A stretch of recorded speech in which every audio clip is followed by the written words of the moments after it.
There is a particular quality to English mist in early June when it settles over low ground, a thickness that seems to have weight. In the Norman bocage, those ancient hedgerow-bound fields of northern France, that mist would have clung to the water like a living thing in the hours before dawn on a certain morning in 1944.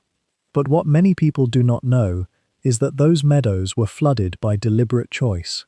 The German commander in Normandy, anticipating invasion, had ordered the lowlands around the little town of Carentan systematically inundated, turning what were once ordinary pastures into a maze of shallow water and shadow, a defensive maze that would soon become the proving ground for one of the most storied units in American military history.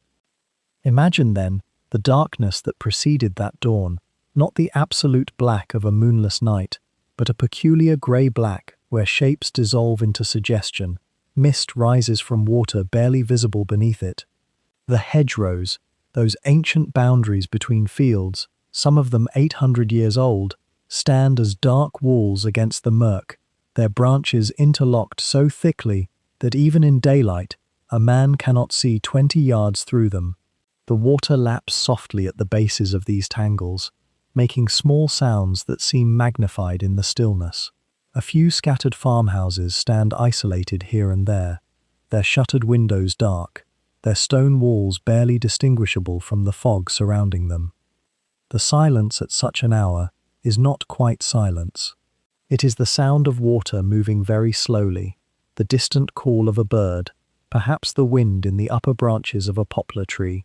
It is the kind of quiet that makes you aware of your own breathing, the kind that feels ancient, as though the landscape itself is holding still, waiting for something it cannot name.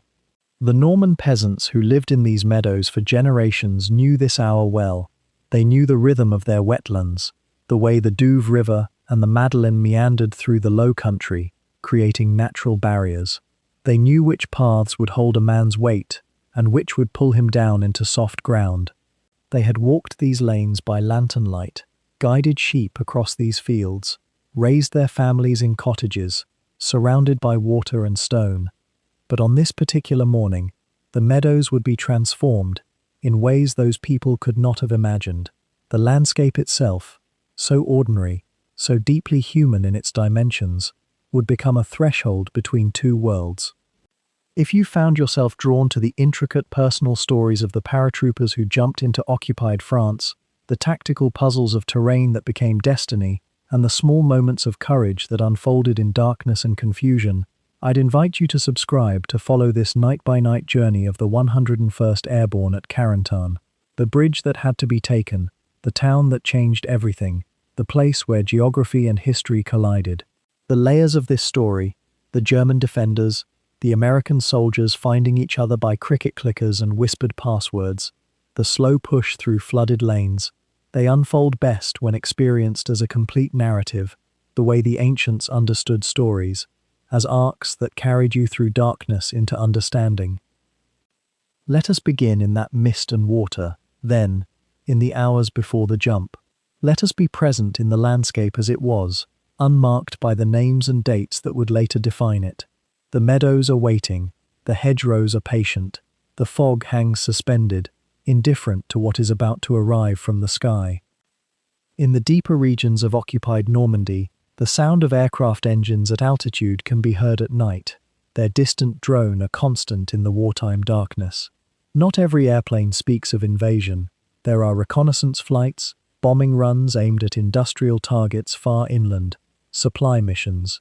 But a man listening to the rhythm of those engines, a German soldier in a foxhole perhaps, or a French civilian lying awake in an upper room, might sense something different in the volume, the number of aircraft, the direction of their flight. There is a quality to the sound that carries intention. On the evening of June 5th, that sound would grow. It would grow with a certainty that no one could dismiss or explain away. But we are not yet at that moment. We are still in the hours of waiting, in the geography itself, understanding why this particular stretch of earth mattered so profoundly to the men who were coming, and to those who stood ready to meet them. The Carentan Peninsula, the bulge of land that juts northward from Normandy into the Channel, is bounded on one side by the wide Utah beach and on the other by Omaha. Between these two landing zones lies the interior, accessible only through very narrow pathways. The town of Carentan sits at the junction of these pathways, a medieval market town of perhaps 4,000 souls, with stone buildings gathered around a church spire that can be seen for many kilometers across the flat terrain. To control the beaches and hold them, to turn a beachhead into a genuine landing, you must control Carentan. You must be able to move inland.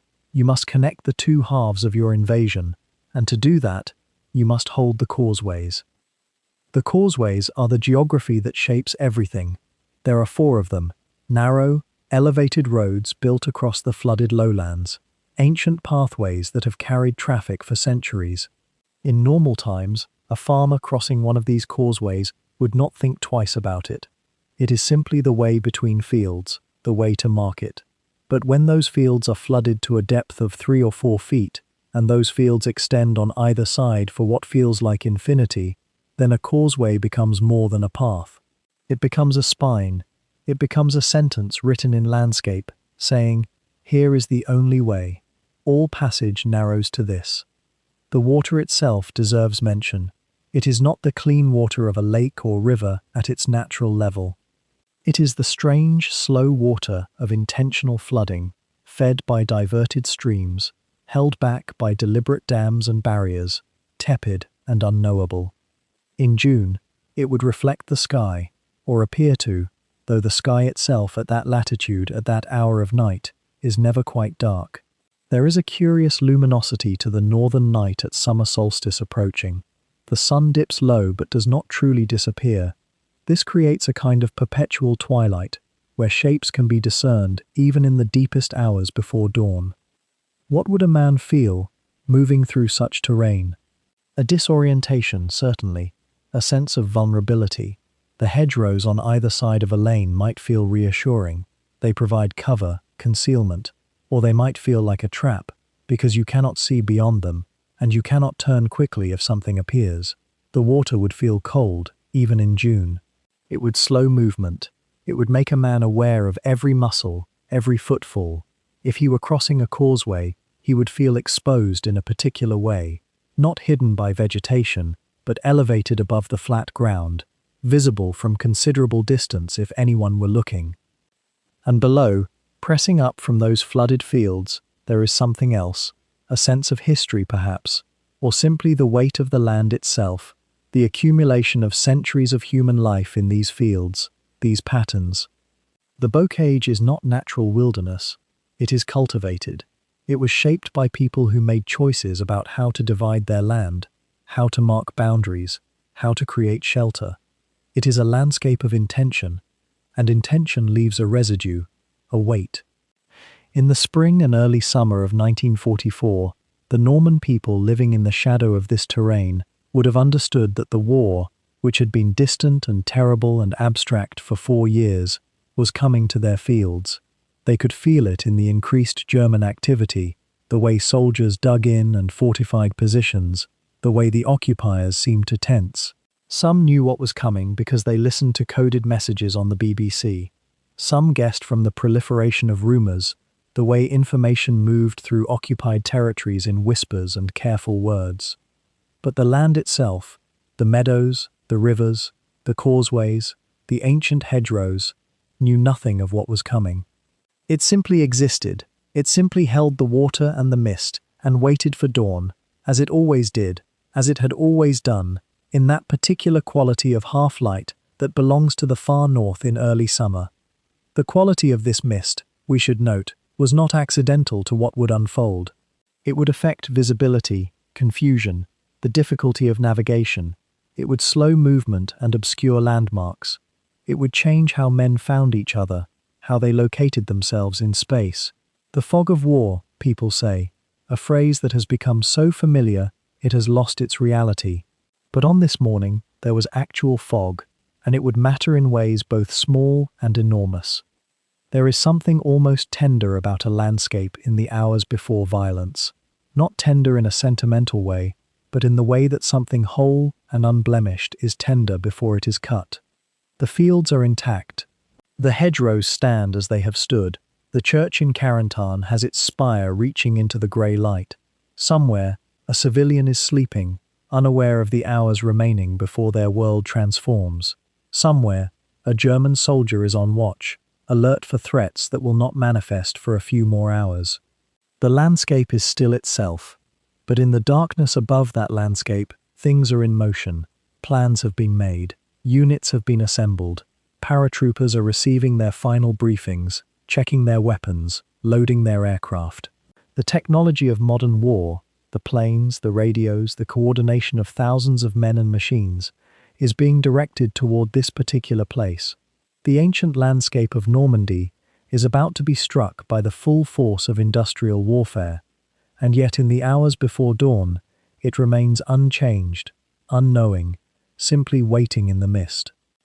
There is a particular kind of waiting that happens before the world changes, and in the last hours of June 5, 1944, thousands of young men in Devonshire were living inside it. They were paratroopers of the 101st Airborne Division, and they had been training for a year across the green English countryside. But that afternoon, the waiting became real. The weather had broken, the order had come down through the chain of command, and by evening they were loading into transport planes with full kit, checking parachutes for the last time, their hands steady even as something underneath was turning. In the dark, before the engines started, before the sky opened and they began their slow ascent toward the moon and the channel, there was only that particular silence that soldiers know, not peace exactly, but something close to it, a moment of absolute clarity. Within hours they would be scattered across the Norman darkness, disoriented and alone, trying to find their units by cricket clicks and whispered passwords, in a landscape none of them had seen, searching for men they had trained beside but might never see again. And yet in the hours before that chaos, the hours we are about to move through together, night by night, day by day, there is something worth witnessing, not for drama, but for truth, for the small acts of resilience and confusion and unexpected kindness that happen when human beings are asked to do something almost impossible, and they do it anyway. If you find yourself drawn to these stories, to the weight of a single night that changed everything, to the quiet moments between the gunfire and the fear, you might consider subscribing, so that you can follow the 101st from the moment their boots left the ramps until they stood, exhausted and hollow-eyed, in the streets of a liberated French town. These night-by-night accounts of ordinary soldiers moving through extraordinary circumstance, they settle into memory differently when you can return to them, when you can let them unfold at their own pace rather than race toward the ending. What made Carentan different, though? What made this particular small town in Lower Normandy the hinge on which so much of the invasion's success depended, is something that takes time to understand. It cannot be rushed. The geography alone tells half the story, and the men who had to cross that geography tell the other half. The terrain itself becomes a character in what unfolds. A maze of water and hedgerow and ancient stone walls that had been built centuries before anyone thought about paratroopers or amphibious assaults, built simply because that is how Frenchmen had always farmed. The fields around Carentan had been deliberately flooded by the German defenders in the days before the invasion, turning the lowlands into an inland sea. This was deliberate strategy, an attempt to box in anyone who landed on Utah Beach, to prevent them from linking up with the soldiers coming ashore at Omaha, some miles away. If the invading forces could be kept separated, divided by water and distance, they could be defeated in detail. Carentan sat at the center of this watery maze like a knot that had to be untied. It was the only real town of any size between the two beaches. It held the only roads, the only causeways, the only way through. And it was defended. But before we move into the details of defense and strategy and the slow grinding advance through those flooded lanes, there is something else worth understanding about the men who would do this advancing. They were not, on the whole, seasoned soldiers. Some had been in training for years, but most had never been in combat. They came from different places, from farms in the Midwest, from cities in the Northeast, from small towns in the South, from the mountains of Tennessee and the deserts of Arizona. They were teenagers, and men barely out of their teens when they enlisted or were drafted. They had been shaped by the Depression and by radio broadcasts of distant wars, and then they had been placed into an army that itself was being shaped on the fly, learning how to be an airborne force at the very moment when it would be needed most. The 101st Airborne was only formed in the summer of 1942. 2 years later, they would be asking these men, some of them just 20 years old, to jump into the darkness over an occupied country and find their way in a landscape they had never seen. To do this in the face of armed soldiers who had been waiting in fortified positions. To do this knowing that the entire success or failure of a massive invasion might depend on their small unit holding a particular piece of ground. It is worth sitting with that for a moment. In the hours before they jumped, it is worth understanding what they knew and what they did not know, what they had trained for, and what no training could have prepared them for.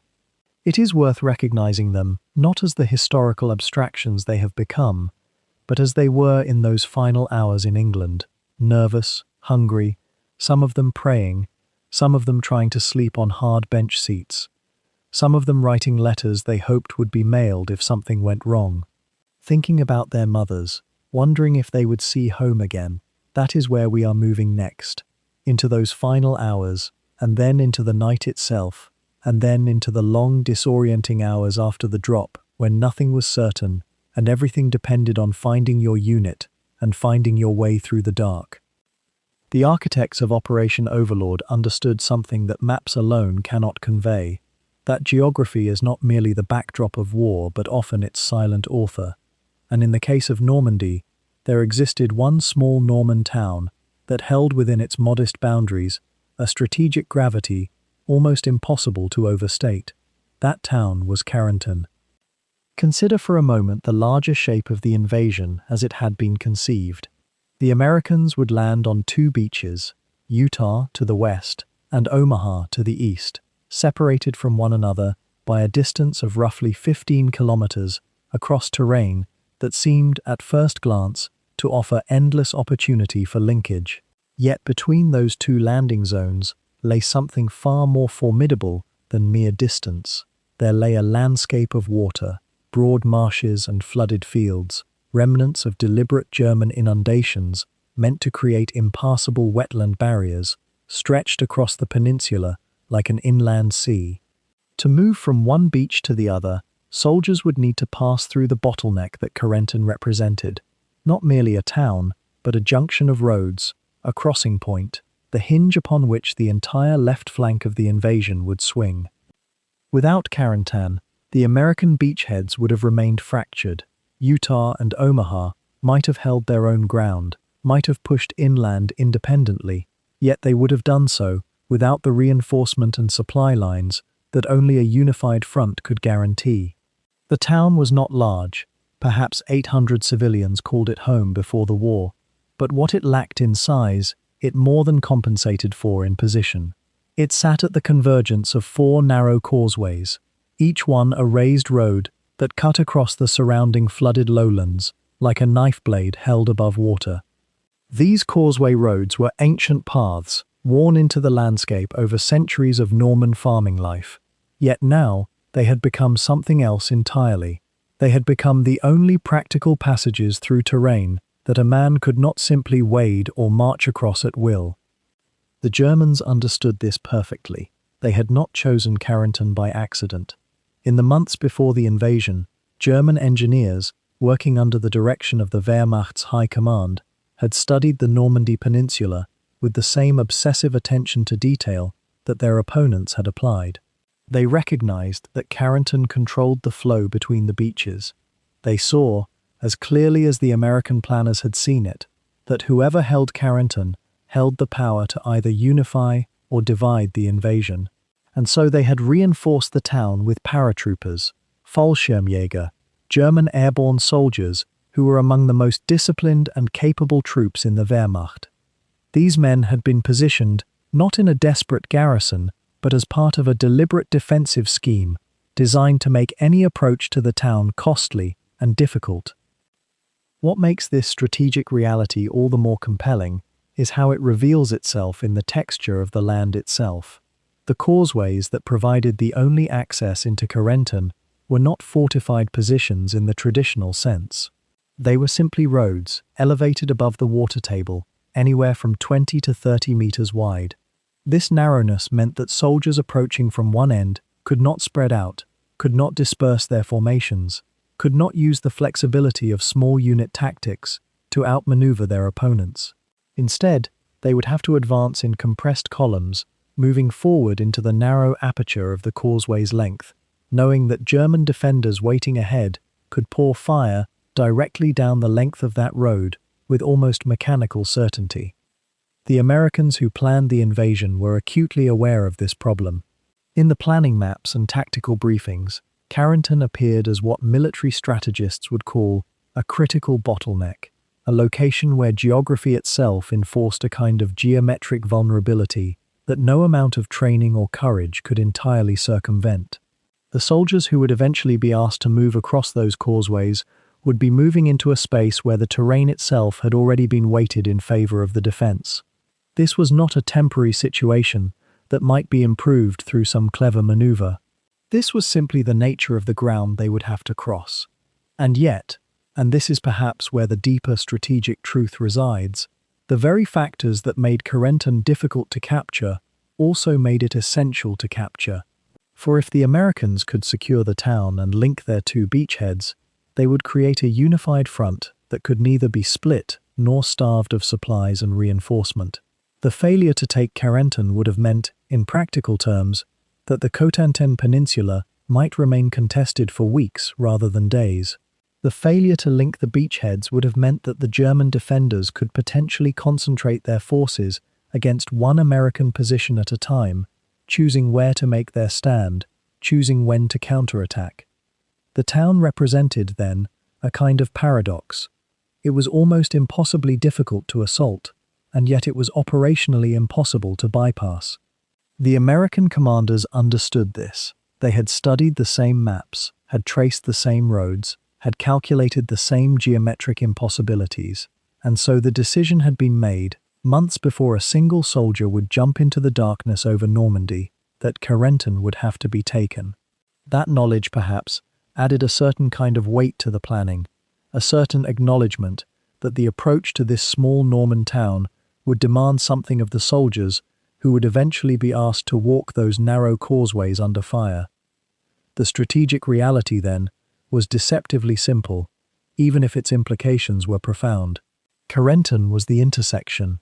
It was the place where the two invasions would have to meet, where the tide from Utah Beach would have to merge with the tide from Omaha Beach, where American strategy depended absolutely upon the seizure of a few kilometers of Norman Road and the town that guarded it.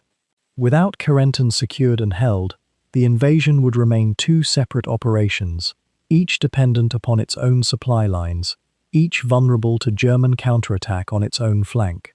With Carentan captured and consolidated into the American beachhead, the invasion would become unified, coherent, and far more difficult for the Germans to break. This was the inheritance that the men of the 101st Airborne would receive when their transports cut their engines somewhere in the black sky above Normandy on the night of June 5th. They would not know, at that moment, the full strategic weight that the town they had been ordered to help secure was carrying. They would know only that they had a mission, that they had been trained for it, and that very soon they would be stepping out into the darkness to begin it. But the town of Carentan, small though it was, held within its position a significance that rippled outward across the entire shape of the war. The question that the 101st Airborne would be asked to answer, in the days to come, was whether geography could be overcome by will and courage, whether soldiers could move across exposed ground, could assault prepared positions, could drive a German garrison from a town that the terrain itself had been designed to protect. The land itself, before any soldier ever set foot on it, had already begun writing the story of what would unfold there. This was a landscape sculpted by water as much as by earth, a place where the ground seemed uncertain about whether it wished to be solid or liquid, and had settled on a compromise that satisfied neither fate nor the men who would cross it. The Normandy lowlands south of the coast, particularly in the sector where the 101st Airborne would find themselves, consisted of what the locals called the marais, marshland, flatness broken only occasionally by hedgerow and orchard. But this was not the kind of swamp one might imagine from distant stories. It was something more particular, more deliberate in its resistance. Centuries of Norman farming had shaped these lands through a careful practice of water management and land division. The hedgerows themselves, those dense boundaries of hawthorn and oak and elder, had been grown deliberately over generations to mark property lines and contain livestock and break the force of Atlantic winds. They created what seemed like a vast natural maze, especially to an eye accustomed to the open farmland of America or the rolling terrain of southern England. But it was the water, the patient, relentless presence of water, that would become the true obstacle on the fields south and east of Carentan. Two rivers defined the geography with particular cruelty, the Douve and the Madeleine, flowing with their characteristic sluggishness through the lowlands, joining and rejoining, creating a network of channels and oxbow bends that seemed to deliberately cut off the inland passages. The French had built 4 causeways to cross these marshes, narrow elevated roads raised above the floodplain, built perhaps 5 or 6 centuries before, when medieval engineering and necessity had forced the ground to give way. These causeways ran like spine bones through a landscape that wanted to drown them. One ran north from the town of Carentan itself toward the coast and Utah Beach. Others branched and reconnected, fragile threads of solid ground suspended above water that, in June of 1944, had been deliberately flooded by French demolition experts and German military engineers both. The flooded fields themselves had become a defensive masterpiece almost by accident. The Germans, understanding what they held, had extended this flooding deliberately, breaking dikes and damming channels to create what amounted to an inland sea. Photographs taken from reconnaissance aircraft in the days before the invasion show vast expanses of silver water reflecting the sky, interrupted by dark ridges of higher ground and the pencil-thin lines of those 4 causeways. To cross them meant exposure. There was no alternative route for any advancing force.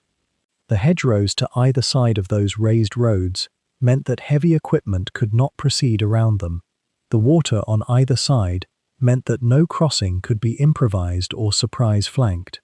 It was as if the landscape itself had been designed by a military theorist with unlimited time and imagination, though in truth, it was simply the gift of medieval practicality meeting wartime desperation.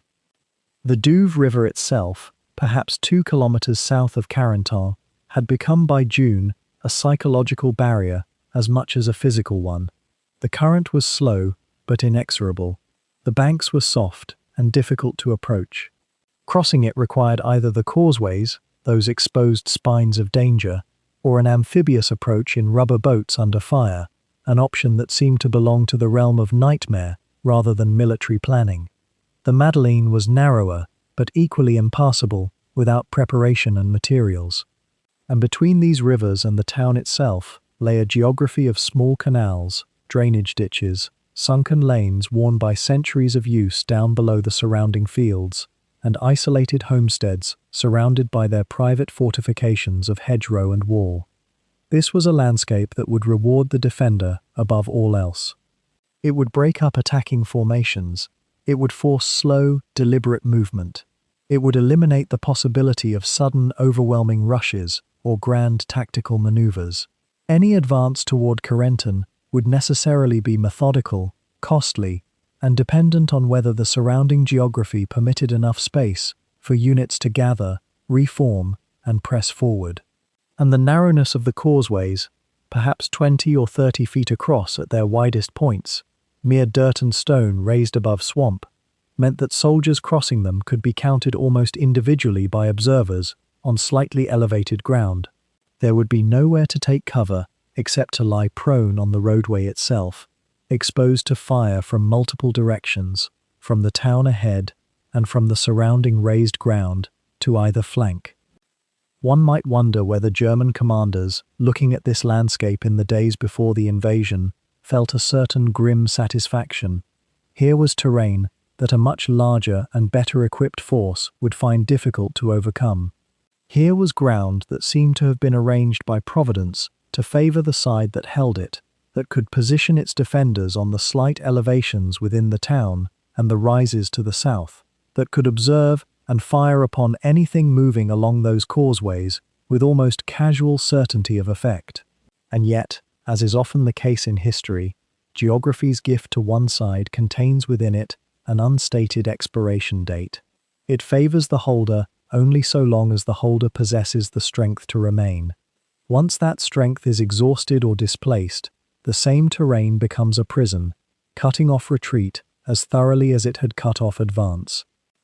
The Norman farmers who had built these causeways centuries before, who had dug the drainage channels and reinforced the banks, who had planted the hedgerows and established the pattern of fields that would define this place through 500 years and more, they could not have imagined their work as a military map. And yet it was, inevitably and completely. The landscape they shaped for practical farming became the landscape of war, every feature suddenly imbued with tactical significance. Every hedgerow became a potential defensive position. Every field became a killing ground or a place of concealment. Every narrow lane became a corridor of fire. The water itself, which had always been a feature of life here rather than an obstacle, became a moat. The very slowness of the Douve's current, which had once seemed almost peaceful, became sinister, a force that resisted crossing, that pulled at the feet, that slowed the pace of those who dared attempt it, and made them vulnerable to the fire of those who waited on the other side. The men who would drop into Normandy that night came from the United States. They came from farms and cities and factory towns, from places like Ohio and Texas and Georgia, young men between 18 and 30 years old, though some claimed to be younger or older when they enlisted. They were the soldiers of the 101st Airborne Division, and for months before that June night, they had been preparing their bodies and their minds for something they could not fully imagine, because no one had ever done quite what they were about to do on such a scale. They had trained relentlessly at an airfield called Upottery in Devon, a place of green hills and cold drizzle, far from home in a country most of them had never seen before. What would it have felt like, one wonders, to be so far from everything familiar, knowing something enormous waited, but not knowing exactly when it would come? The training was severe and unforgiving. They jumped from planes again and again, until the sensation of falling and the jolt of the parachute opening became almost routine, almost mechanized into muscle and nerve. They practiced night jumps with their equipment, learning to orient themselves in darkness, by the feel of the wind, by the shape of the ground beneath them. They ran with full packs through mud and over obstacles that seemed designed to test not just their strength but their will to keep moving. There were long marches through the English countryside, where the hedgerows rose dense and dark, foreshadowing the terrain they would soon face on the other side of the channel. Some of the men had been in combat already. Those who had served in North Africa or Sicily knew what artillery sounded like, what fear felt like when it was genuine and not hypothetical. Others were untested, moving through their preparation with the peculiar mixture of youth and dread that had animated armies since wars began. The divisional commander was Major General Maxwell D. Taylor, a figure of careful authority and measured confidence. He was one of the few senior officers present who had the power to shape what these men believed about themselves and about the mission ahead. The regimental commanders and battalion officers moved through the camps carrying maps and situation reports, speaking with controlled authority about objectives and timelines, though the full picture remained compartmentalized. No single soldier knew the entire scope of what was planned. They knew their piece of it. They knew the drop zones they had been assigned, the assembly points, the general direction they were to move. The specifics of Carentan or the causeway came later, whispered in briefings as the moment drew closer. In the days before the jump, the tension in the camp shifted from the chronic background anxiety of training into something more acute and pressing. The men began to move with a different quality of attention. Weapons were cleaned and recleaned. though they were already clean. Equipment was checked and rechecked.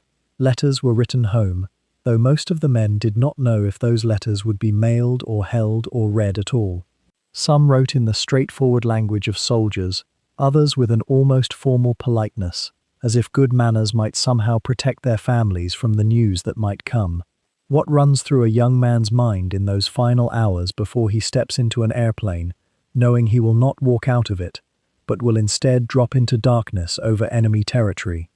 There is the fear, certainly, but there is also a strange sense of inevitability, of having trained so thoroughly that one's body almost knows what to do without permission from the conscious mind. The night before the jump, the men were given the full briefing. Officers pulled back the canvas and revealed the maps. Here was France. Here was Utah Beach. Here was the town of Carentan, a small dot on the map that would come to mean everything. They were shown aerial photographs, and the pilots who would fly them overhead pointed out landmarks and drift patterns, speaking in technical language about wind speed and jump windows. Some men listened with absolute stillness, absorbing every detail. Others seemed to be looking through the words, as if the information itself mattered less than the fact that finally, after months of waiting, the waiting was nearly over. There was a kind of relief in that. That evening, they were fed well. Perhaps it was a tradition, or perhaps it was practical. Soldiers about to jump into combat needed calories and protein. The food was better than the usual rations, and men ate quietly, without the usual barracks chatter. There was a chaplain moving through the groups, offering prayers, or simply standing present, bearing witness to men's private confrontations with what lay ahead. Some soldiers were confident, speaking with the bravado of youth or the armor of repeated training. Others were very quiet, sitting alone or with one close friend, preserving some interior silence. A few may have felt a kind of exhilaration, the sense that the endless preparation was finally becoming something real and purposeful. As night deepened, the men were loaded onto trucks that would take them to the airfield. They sat in the darkness, carrying their parachutes and their weapons, their ammunition and their rations, loaded down with gear that seemed impossibly heavy, and yet that most of them had learned to carry for miles without thinking about it.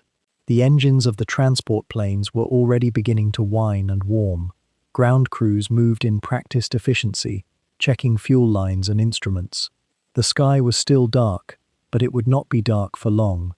In a few hours, the sun would begin to rise over a France that did not yet know the United States paratroopers were coming, that did not yet understand how a small Norman town called Carentan would become, for one long week, the focus of an enormous effort and an enormous cost. The men climbed into the bellies of the aircraft in single file, settling into narrow seats that ran along the fuselage. The sound inside was immense, engines roaring to a pitch that made conversation impossible, made thought itself difficult.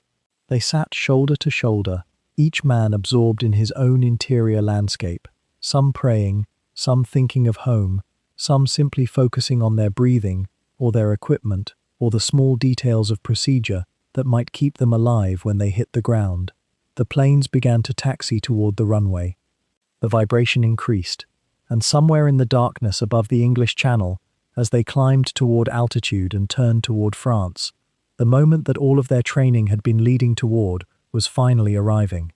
In a few hours, they would step out into the darkness above Normandy, and nothing would ever be the same. The engines of the transport planes drummed through the darkness in a rhythm that had become almost familiar over the hours, and yet on this particular night, the boundary between June 5th and 6th, there was something different in that sound, something heavier with consequence. The men sat in their jump seats, 15, sometimes 16, to each C-47 Dakota, their parachutes packed tight against the fuselage, their equipment hanging from them like the weight of history itself, though of course they could not have known it in that moment. What they knew was the vibration in their legs, the smell of engine oil and nervous sweat, the faint phosphorescence of instrument panels casting ghostly light across faces darkened with burnt cork and grease paint. Around 2 in the morning, the word came through the interphone that they were approaching the drop zone. The jumpmaster moved down the aisle, checking static lines one final time, and somewhere in the darkness below, though none of them could see it yet, the Norman countryside lay sleeping, its hedgerows and flooded fields unknowing of what was about to descend upon them. The pilots of the 101st Airborne Division were scattered across dozens of aircraft, some of them knowing roughly where they ought to land, most of them flying almost blind through clouds and without proper navigation lights, because the Germans had their searchlights probing the sky like accusing fingers, and radio silence was absolute. When the green light flicked on, the men rose. There is something almost dreamlike in the description of what happened next, told by those who lived through it, the way time seems to stretch and compress simultaneously. The first stick of paratroopers moved toward the open door, and as each man stepped into the slipstream, he felt the air grab his body like an invisible hand, and then the parachute deployed with a jolt that took his breath, and suddenly the roar of the engines receded into something almost gentle, almost peaceful, and the night wrapped around him entire. Below, the flooded meadows of Normandy lay silver and still. Moonlight, when it broke through the clouds, caught the water in these low-lying areas and turned them into mirrors, and paratroopers drifting downward saw this strange landscape beneath them and had perhaps a moment, just a moment, before realization struck them that something was profoundly wrong. They were not dropping into a neat zone marked by lights and pathfinders. Many of them were not dropping into dry ground at all. The German inundation strategy, designed to turn the lowest areas into an inland sea to prevent exactly this kind of invasion, had done its work with cold efficiency. Soldiers splashed down into water that in some places came up to their waists, in other places over their heads. Picture, if you can, the sensory chaos of it, the shock of cold, the weight of a 70-pound pack pulling downward, the tangle of risers and silk trying to pull you in 3 directions at once, the sound of water, the sound of other men cursing and calling out, and underneath it all, the faint whisper of wind through hedgerows. Some men drowned in those fields.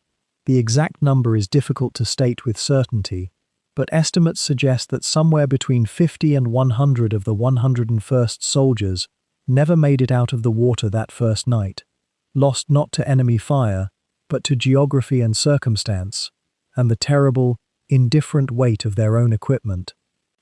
For those who did make it to solid ground, there was a moment of disorientation so profound that it might almost be described as spiritual. The darkness was nearly absolute. The flooded fields meant that geography bore no resemblance to the maps they had studied. Some men found themselves in hedgerows so thick and tangled that they could see nothing 3 feet in front of them. Others emerged into what seemed to be open country, only to discover it was a field surrounded by impenetrable vegetation, and scattered, the word cannot be emphasized enough, scattered across an area many times larger than the intended drop zone were some 6,000 men of the 101st Airborne Division, most of them alone, most of them armed, all of them trying to figure out which direction was the objective and whether the next person they encountered was American or German. The parachutes themselves had drifted down like something from another, quieter world, many of them caught in the hedgerows and remained there, silver-white and visible in the darkness, a beacon to anyone with eyes to see them. Other paratroopers, still tangled in their harnesses, hung from the branches like strange fruit, struggling with equipment and panic until they freed themselves. Some of these men had to be left behind temporarily, and the knowledge of this, the knowledge that your comrade was hanging helpless in the dark and you could do nothing for him, this weighed on the men moving through the hedgerows, though they moved forward nonetheless. Communication in that darkness took on an almost ritualistic quality. The division had been issued small metal crickets, simple clickers that could be held in one hand, and the plan was that Americans would click twice and listen for 1 click in response, a Morse code password exchanged in the dark. In reality, many men had lost their crickets, dropped them in the water, or simply could not hear them over the ambient noise and confusion. Instead, men moved through the hedgerows calling out in low voices, saying passwords, flash, and thunder, for instance, and hoping that the response came from someone in uniform rather than someone in field grey. And sometimes it did, and sometimes men found each other and linked up into small groups, and sometimes the response to a password call was a burst of gunfire from someone who was not sure either. There is a peculiar quality to violence in darkness, a kind of intimacy that is difficult to adequately describe. When the first German sentries or reaction forces encountered these scattered paratroopers, the exchange of fire often happened at very close range, sometimes too close for anyone to be entirely sure what had happened until daylight came. Grenades were thrown, rifles fired, and men fell into hedgerows that seemed to absorb all sound, all consequence, into their dark mass. But these encounters, fierce as they were, remained scattered and localized.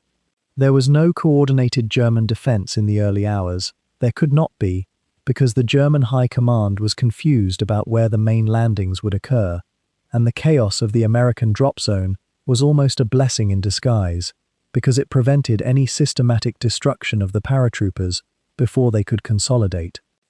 By the time the first grey light began to touch the horizon, perhaps 2 or 3 hours after the last parachutes had deployed, the 101st Airborne was as scattered as it would ever be. Individual men and small groups occupied a vast area of the Norman countryside, soaking wet, confused, most of them separated from their officers, many of them having fired weapons in anger for the first time in their lives. And yet something remarkable was happening in those hedgerows and around those flooded fields. Men were looking for each other. Soldiers were organizing. The discipline that had been hammered into them during months of training was rising to the surface, and they were beginning to move toward objectives they could not see, toward an enemy whose position they could not determine, toward a day that would demand everything they had. The memory of that night drop, for those who survived it, never quite left them. It was not heroic in the clean sense that history sometimes tries to impose. It was confused and terrifying and wasteful of lives and full of mistakes. But it was also, in some fundamental way, the beginning of something that could not be stopped, a force set loose in the darkness that would, by dawn, begin to reshape the liberation of an entire continent. The darkness over Normandy that night was almost complete, not the darkness of a room with drawn curtains, but the living darkness of a landscape, thick with mist rising from the flooded meadows, complicated by the silhouettes of hedgerows that broke the sky into fragments. And into this darkness fell men who had trained for months to drop together and found themselves entirely alone. A paratrooper named Eugene Briere, drifting down through the black, had no way of knowing whether the ground beneath him was earth or water. His eyes adjusted to nothing. The only sound was the wind in the risers of his parachute and the distant sound of aircraft still crossing overhead. When his boots touched down, it was mud, thick, cold Norman mud that grabbed at his ankles and made every movement an argument with the earth itself. He stood still for a moment, breathing. The training had taught him what to do next.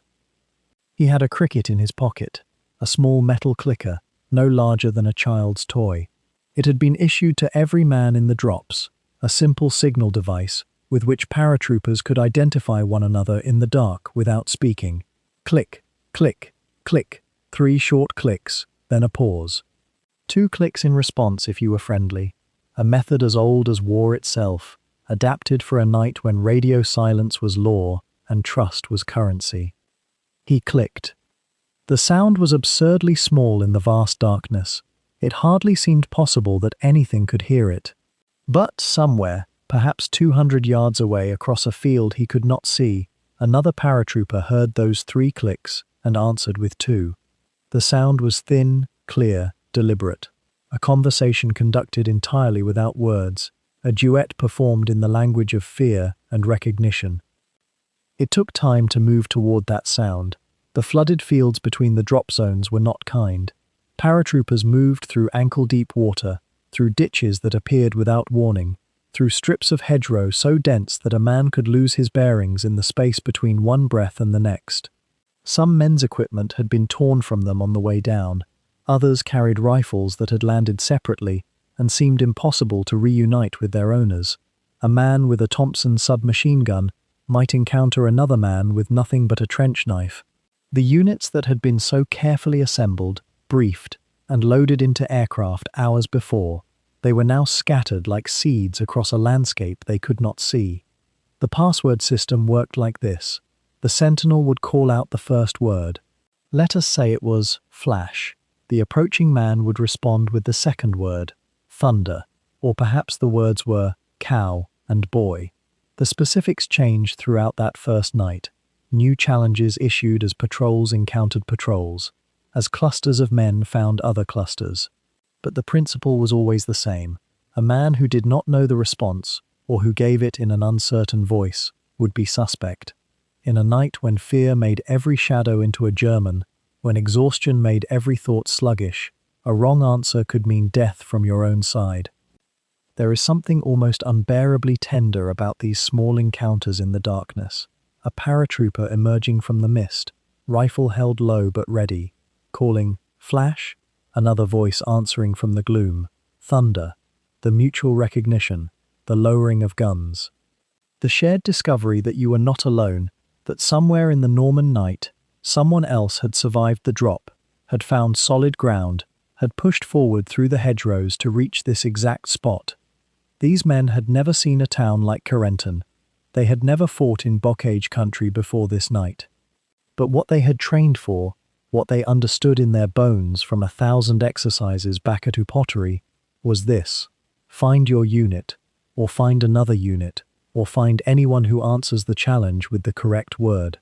Build from individuals to pairs, from pairs to fire teams, from fire teams to squads. Climb upward through the ranks of disorder until some semblance of command structure emerged from the chaos. A captain named Robert Cole, later to earn a Distinguished Service Cross in the coming days, though he did not know this yet, was moving through the hedgerows with perhaps a dozen men he had gathered. They were not all from his company. Some wore the patches of the 506th Regiment, others the 502nd. A couple were from the artillery, but they responded when he spoke with authority, and when he called out for a password, they knew the answer. In the hours after midnight, this was as much as any officer could ask. The small groups multiplied. A man would encounter another man, exchange passwords, and together they would encounter a third.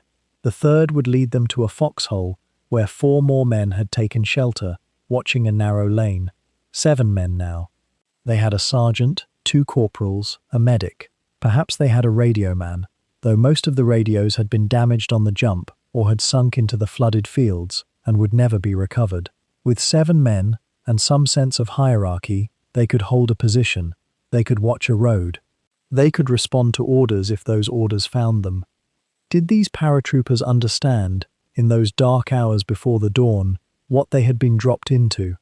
The intelligence reports had mentioned the flooded areas, yes. There had been discussions of German patrols and defensive positions, but the reality of floating down into complete blindness, of having to rebuild an army from scattered individuals in a landscape you could not see, from a military doctrine that assumed units would land together and stay together, this was something they could only comprehend moment by moment, transaction by transaction. The cricket clickers went on through the night. Click, click, click, click. The pauses between them sometimes minutes long. The responses sometimes uncertain, because there were German paratroops falling that night too, though far fewer. The Germans had their own challenge and response system, though they did not have the advantage of falling into their own defensive positions. When a German voice answered a cricket click, the consequences were immediate and often fatal. But most of the time, the responses came back in American accents, in voices tense with effort and confusion. The small metal clicker became a lifeline, not because it connected a man to safety, but because it connected him to the knowledge that the American army had not entirely dissolved. Scattered though they were, lost though they felt, there were others. There was order emerging from chaos, one password at a time, one click answered by another click, across fields they could not see, through darkness that seemed absolute and infinite. The first light came grey and spreading, like watercolor bleeding across linen. Somewhere beyond the flooded fields, beyond the hedgerow shadows that had swallowed so many in darkness, the Norman sky began to thin. Not quite dawn yet, that liminal hour when a man could begin to see his own hands but not the face of the soldier beside him. And in those first moments of visibility, scattered across miles of sodden meadow and tangled bocage, thousands of paratroopers made a discovery that would reshape the next 72 hours. They were not where they were supposed to be, they were not with whom they were supposed to be, and they were, quite suddenly, responsible for staying alive in ways their training had only partially prepared them for. The beaches themselves were already a roar. Utah, where the majority of the 101st had been meant to drop inland to secure the exits, was now a churning canvas of men, vehicles and equipment still flowing from the ships. Engineers were blasting beach obstacles. Medics were working in the surf, and yet inland, in the maze of Normandy's raised fields and drowning meadows, the men who were supposed to have held those exits hours earlier were still assembling themselves from the wreckage of their disbursement. This was not a failure of planning, precisely.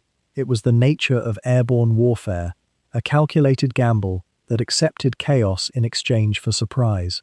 But acceptance and the lived experience of it are never quite the same thing.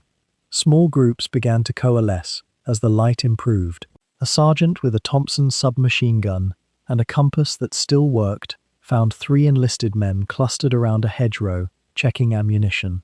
An officer, blood dried on his field jacket from a wound that was not his own, gathered 6 paratroopers who recognized his insignia through the dimness. In a copse of apple trees, perhaps 15 men from 3 different companies crouched and whispered their status to one another. How many had they seen drop? How many had they heard land? Had anyone seen Colonel Sink or Major Shettle, or any officer above the rank of sergeant? The answers were incomplete, fragmentary, often guarded. Not everyone wanted to admit how scattered they truly felt in those first hours. The cricket clickers had fallen silent, those small metal toys that had been meant to reunite lost soldiers, a click-click in the darkness, answered by click-click in return, had served their purpose in those first confused hours of night, but they were useless now. What emerged instead was a slower, more deliberately purposeful gathering. Men who had trained together at Upottery Airfield in the chilly English Midlands just weeks before recognized one another's voices. They knew who their squad leader was. They knew their platoon sergeant's walk, his accent, the way he pronounced his words. And they began, almost instinctively, to fall back into the structure they had rehearsed so many times. Yet structure was a fragile thing on that June morning. Companies that had boarded the transport planes at full strength, between 150 and 200 men each, were discovering that full strength was now a memory. Some sticks, the groups of paratroopers from a single aircraft, had landed relatively intact. Others had been scattered across such distances that it would take days for all their members to find one another, if they found one another at all. One platoon of the 502nd Regiment, after regrouping at a cluster of Norman farms, counted their men and realized that nearly half were missing. The officer in charge, a young captain whose name was becoming known for his steady demeanor, made a quiet decision that would become common throughout the morning. They would move forward with what they had. The exhaustion was already profound. These were men who had been jumping toward an objective, landing in chaos, fighting or hiding or searching or running through darkness for hours on end, all without sleep, most without food, and almost none without the adrenaline of unknown terror running through their systems. Yet the day was only beginning, and already there were decisions that could not wait. Where were the Germans? How far to the first road junction? Were there other Americans inland, or were they isolated? How many men could fire a weapon without ammunition, and how many more had lost their weapons entirely in the drop, landing in fields so flooded that a paratrooper in full kit could disappear under 3 feet of water before anyone noticed he was gone? The officers, those who had survived the descent and managed to locate their men, faced a peculiar and crushing arithmetic. General Maxwell Taylor, the division commander, had landed himself somewhere in the bocage about 4 miles inland from where he was supposed to be. As dawn spread and his staff began to gather around him, the picture they formed was grim. Of the approximately 6,600 men who had jumped into the 101st Airborne sector that night, perhaps 2,000 had managed to assemble into coherent groups by sunrise.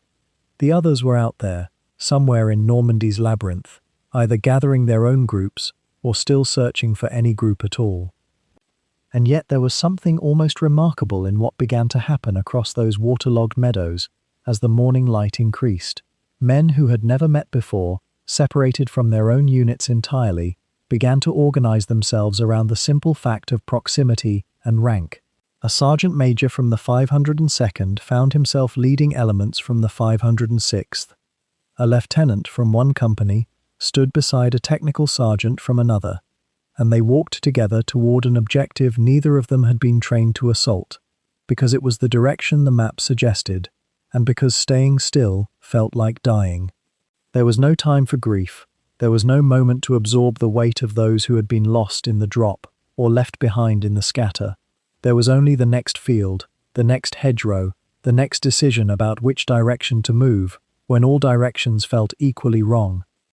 The beach itself, as these ad hoc groups drifted toward it, drawn by the sound of the continuing bombardment, the certainty that where the battle raged most intensely, other Americans would be, was still a landscape of controlled frenzy. Utah Beach in those hours after sunrise was organized chaos.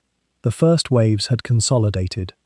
Exit roads were being blown open. Entire companies of engineers worked with determined focus to clear the obstacles that the German defenders had planted below the tide line.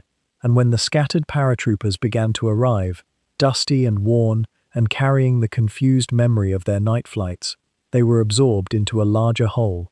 They had a place now. They had a purpose that extended beyond mere survival. Yet something had shifted in those soldiers, something that would mark the 101st Airborne for the remainder of the campaign. They had been broken apart, and they had reassembled themselves. Not perfectly, never perfectly, but with enough competence, enough training, enough simple human determination that the machinery of the division's command could still function. Officers were learning, in real time, how to lead men they had never met. Enlisted soldiers were learning how to trust commands from sergeants they could not have picked out of a lineup the day before, and across that morning, in a slow and painful and necessary process, the 101st Airborne absorbed its losses and began to move. By mid-morning, the picture was clearer.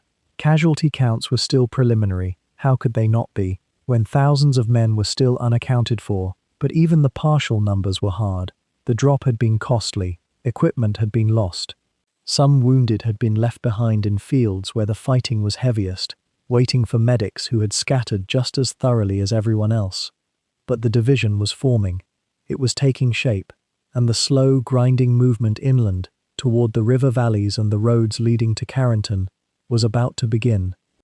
In those hours when the paratroopers were finding their way through the dark, moving in whispers and head shadow across ground that felt almost alive with wetness and growing things, there existed around them an ancient architecture of land that few of them fully understood, the bocage.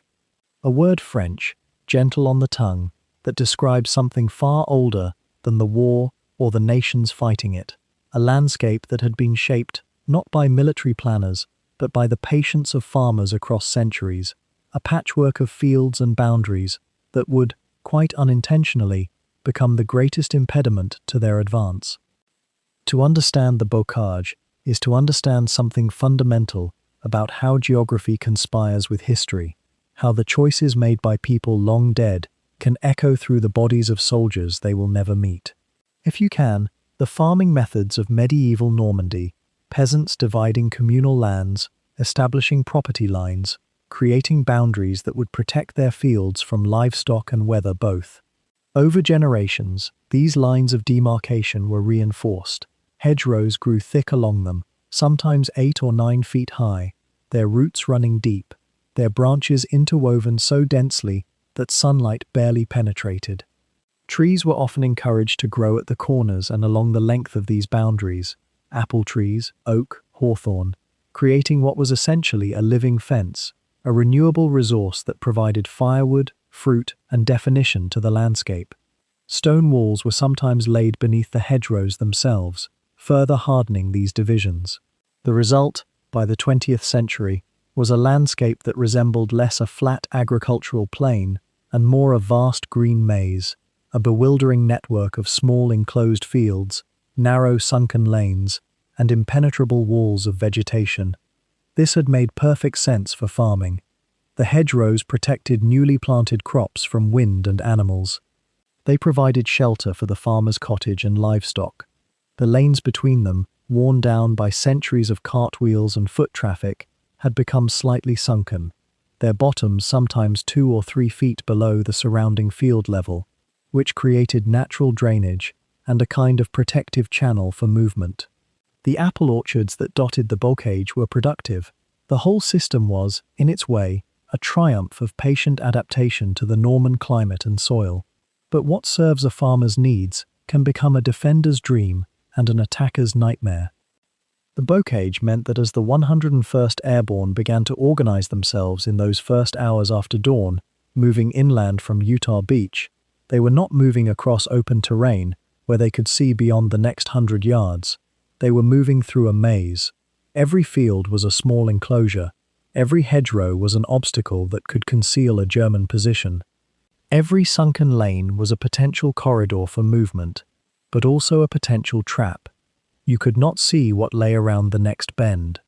What had been designed to manage sheep and protect apple trees had become a defensive asset of tremendous value, though the German garrison at Carentan had not had time to fully fortify it.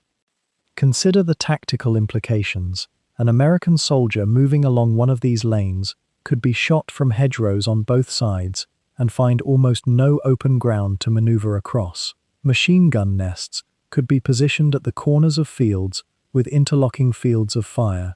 A force advancing down a sunken road could be attacked from the high ground of the adjacent fields, the defenders protected by the thick vegetation, while the attackers were essentially moving through a cutting in the earth, exposed on both sides.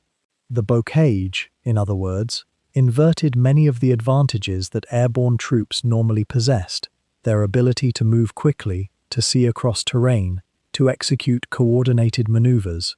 In the bocage, you moved slowly. You could see almost nothing. Small groups became disoriented very easily. This was the landscape that the paratroopers were only beginning to comprehend as the first light of June 6th started to show them the shape of the land around them. They had trained in England, much of it on relatively open moorland and gentle hills. Some had trained in hedgerow country, but never anything quite as dense and labyrinthine as what they now found themselves in. The maps they carried were useful, but not complete. No map can capture the suffocating intimacy of standing in a sunken lane with hedgerows towering on both sides, unable to see the road ahead or behind, hearing occasional gunfire, but unable to determine its direction, aware only that somewhere in this green maze was an enemy they could not yet see. And perhaps most troubling was the realization, which would grow stronger over the coming days, that the bocage did not favor speed of advance. It favored patience, small unit tactics, the grinding work of clearing field by field, hedgerow by hedgerow. It meant that the grand maneuvers that military planners had imagined, rapid thrusts inland, the encirclement of German positions, the swift securing of strategic points, would be significantly delayed. It meant that the 101st Airborne, trained as elite light infantry, would find themselves in something closer to a medieval siege warfare, moving through enclosed spaces, dealing with stubborn pockets of resistance that had to be flanked or exhausted rather than overwhelmed. The bocage was, in a sense, Normandy's ancient gift to its defenders, not by design, but by the accumulated choices of centuries of farming families. It stood as a quiet reminder that landscape is never neutral, never merely a setting for human action. The fields and hedgerows and sunken lanes that had seemed so peaceful in the first light of dawn, still wrapped in mist and the smell of growing things, were also a form of architecture, a three-dimensional structure that would influence every movement, every decision, every moment of danger in the days that followed. The paratroopers moving through it were not just advancing across space, they were moving through time, through generations of choices made by people whose names had long been forgotten, people who had simply wanted to organize their farms in a sensible way. And now those choices, crystallized in hedge and earth and wood, had become the boundary between survival and danger, between the beach they had left behind and the objective at Carentan that still lay somewhere ahead, hidden beyond the green maze. The morning light that broke across those flooded fields carried with it a terrible clarity, and the men of the 101st Airborne, scattered and exhausted though they were, began the work of becoming an army again. Not all at once, not in neat formations, that would come later, if at all, but in small clusters that coalesced around the sound of voices, around officers with maps they could barely read, around the simple fact that moving seemed better than standing still beneath an open sky where German eyes could find you. The beaches themselves were chaos in a way that no briefing had quite prepared them for. Utah Beach, where the 101st had been intended to land more directly, was crowded with the remnants of the 4th Infantry Division, with engineers sorting through obstacles and mines, with medics already moving between the wounded. The 101st soldiers who had made it to the beach proper found themselves filtering inland almost immediately, moving away from the shoreline and into a landscape that seemed to shift between water and solid ground, with no clear boundary between them. Some of the men would later describe it as wading rather than walking, as though the entire Norman lowland had become one vast, shallow sea through which you moved with deliberate, exhausting slowness. The exits from Utah Beach were narrow, choked with vehicles and men, and the inevitable tangle of an amphibious assault in its first chaotic hours. Tank crews struggled to find firm ground. Engineers marked paths through fields they knew held mines, but hadn't yet located them all.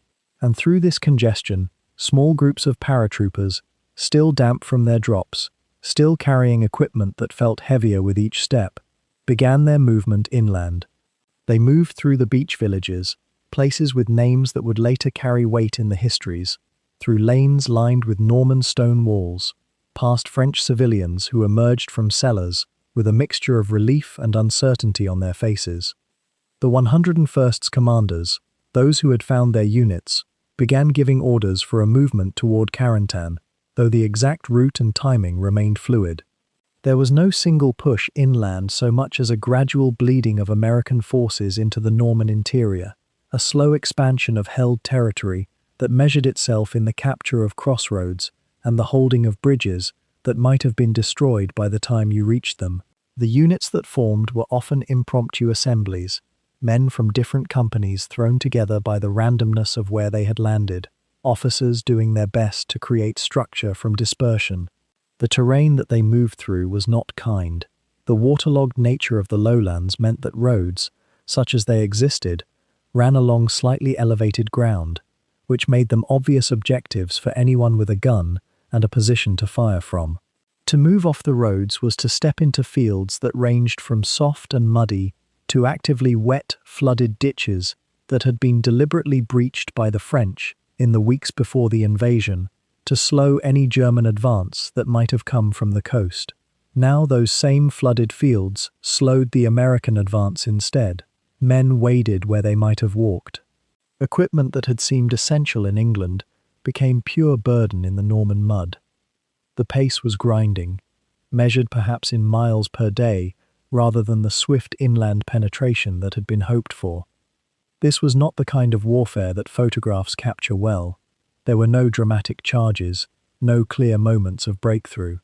Instead, it was small firefights at farm crossroads. It was engineers clearing mines from roads, while artillery flashed in the distance. It was the steady accumulation of distance and the holding of villages whose names meant nothing to the men who took them, but would matter terribly to the families whose homes stood there. By the afternoon of June 6th, elements of the 101st had pushed perhaps 5 or 6 miles inland from Utah Beach.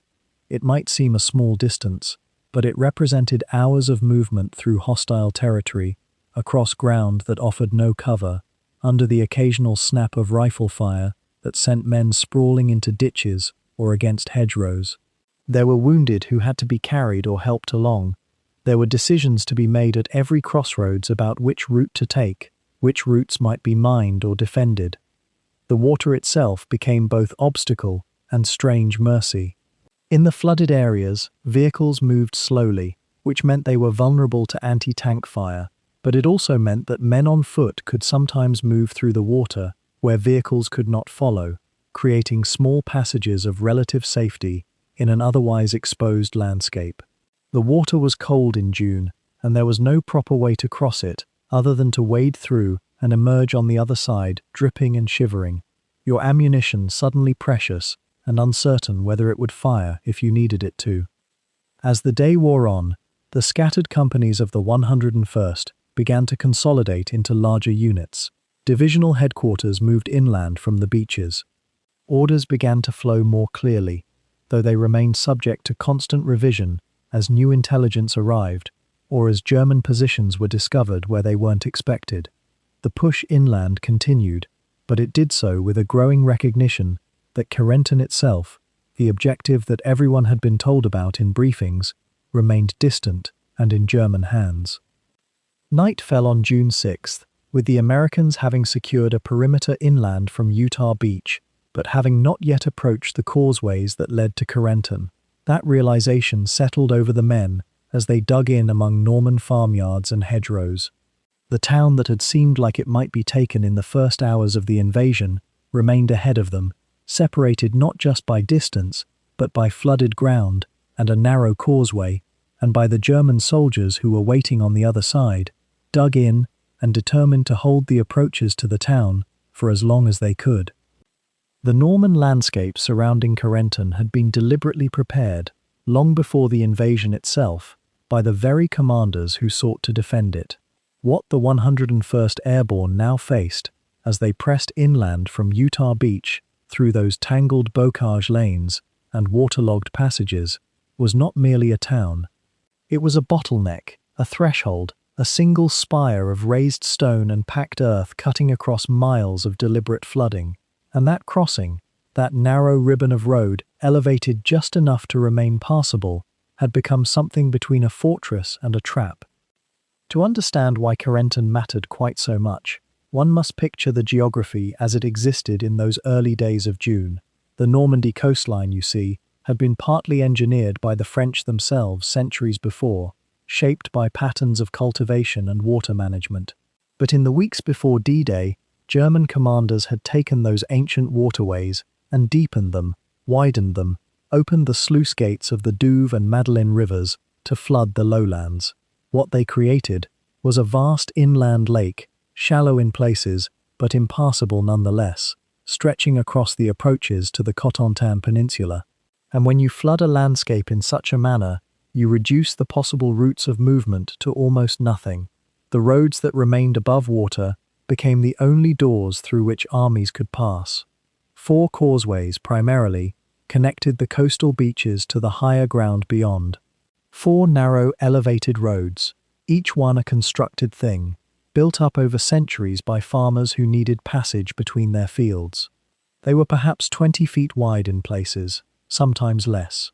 Straight-backed roads, long as they stretched and exposed as any approach could be.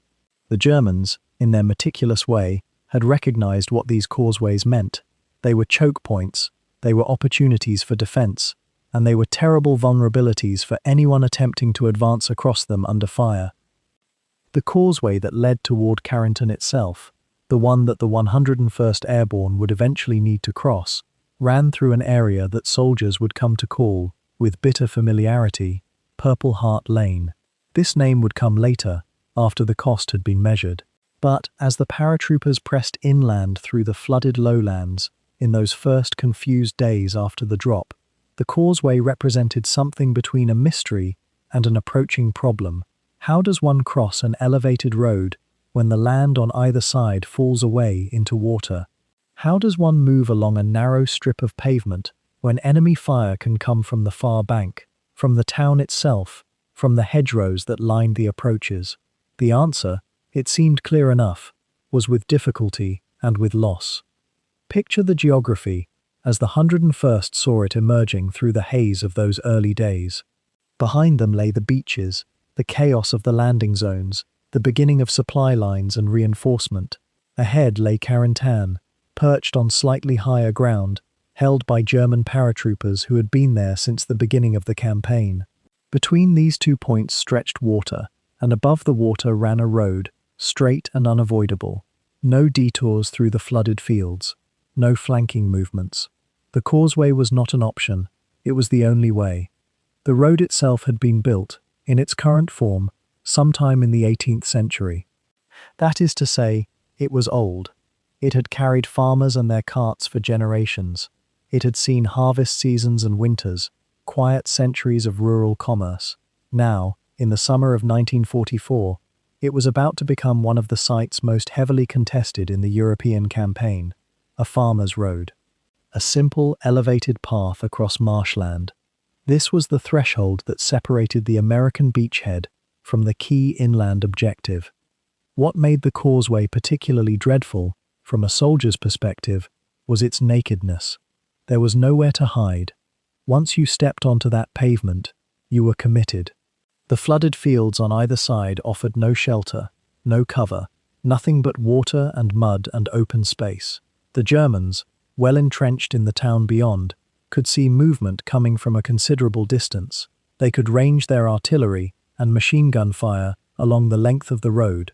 They could wait, simply wait, for the Americans to come forward across open ground.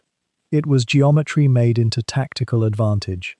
The elevation itself, which was perhaps 8 feet above the surrounding waterlogged terrain, meant that soldiers moving along the causeway were silhouetted. The water below created an eerie landscape, shimmering in the light, and the sky above seemed to stretch endlessly. Anyone crossing would be exposed to observation and to fire from multiple angles and multiple distances. The causeway was, in essence, a shooting gallery for the defenders and a gauntlet for any force attempting to move along it. Weather, too, would play a role in what made the approach so perilous. The rains that came in the days following the invasion had turned the flooded lands into something even more impassable. The water that had been deliberately introduced by German engineers had become deeper, colder, more treacherous. And there was mud, the particular heavy mud of the Norman lowlands, which clung to boots and uniforms and made movement even off the causeway an exhausting affair. Men who ventured into those fields, seeking cover or attempting a flanking approach, would find themselves slowing, sinking, their footing uncertain beneath water and silt. This was what the 101st Airborne was moving toward, even as they regrouped in those early hours after the drop. Not the abstract objective called Carentan, but the actual, concrete problem of crossing a narrow road while exposed to German fire. The paratroopers, trained though they were, had not expected to become engineers of water crossing. They had not trained extensively on assaulting a causeway, yet this was what lay ahead of them, and as each day passed after the initial landings, the Germans had further time to prepare their defenses, to dig in more deeply, to position their weapons with greater precision along the length of the road. The significance of Carentan, from a strategic standpoint, was that it acted as a hinge, a joining point between the 2 major American landing zones. Utah Beach, to the west, was where the 101st Airborne had dropped, and where they now fought to expand their foothold. Omaha Beach, to the east, had been the landing point for the American forces that had suffered so greatly in the early hours of the invasion. If Carentan could be taken, if the 101st Airborne could secure it and hold it, then the 2 beachheads could be connected. The German forces would be unable to use the town as a base from which to launch counterattacks. Supply lines could be established. A unified American front could be formed along the Normandy coast. But before any of that could happen, someone would have to cross the causeway. The men who waited for the Americans in Carentan were not, in the strictest sense, ordinary soldiers. They were Fallschirmjäger, literally, those who fall from the sky. And though the name itself had grown almost mythological in the minds of Allied planners, the reality was quieter, more human, and in some ways, more tragic than the legend suggested. These were paratroopers of the German Air Force, the Luftwaffe, reborn as ground infantry after the long retreat from the Russian steppes and the tightening of Allied bombing across European skies. Many had never jumped into combat again since early in the war. Most had simply become soldiers who happened to wear the distinctive uniform of an elite formation that no longer controlled the air. In the weeks before the invasion, as intelligence reports filtered back to the American command posts, the Fallschirmjäger Company or 2 defending Carentan, accounts vary slightly on exact numbers, but perhaps 300 men, no more, had been setting the town itself into a state of prepared defense. They were disciplined, these men. Discipline was perhaps the defining characteristic of the Wehrmacht and Luftwaffe soldier, even in defeat.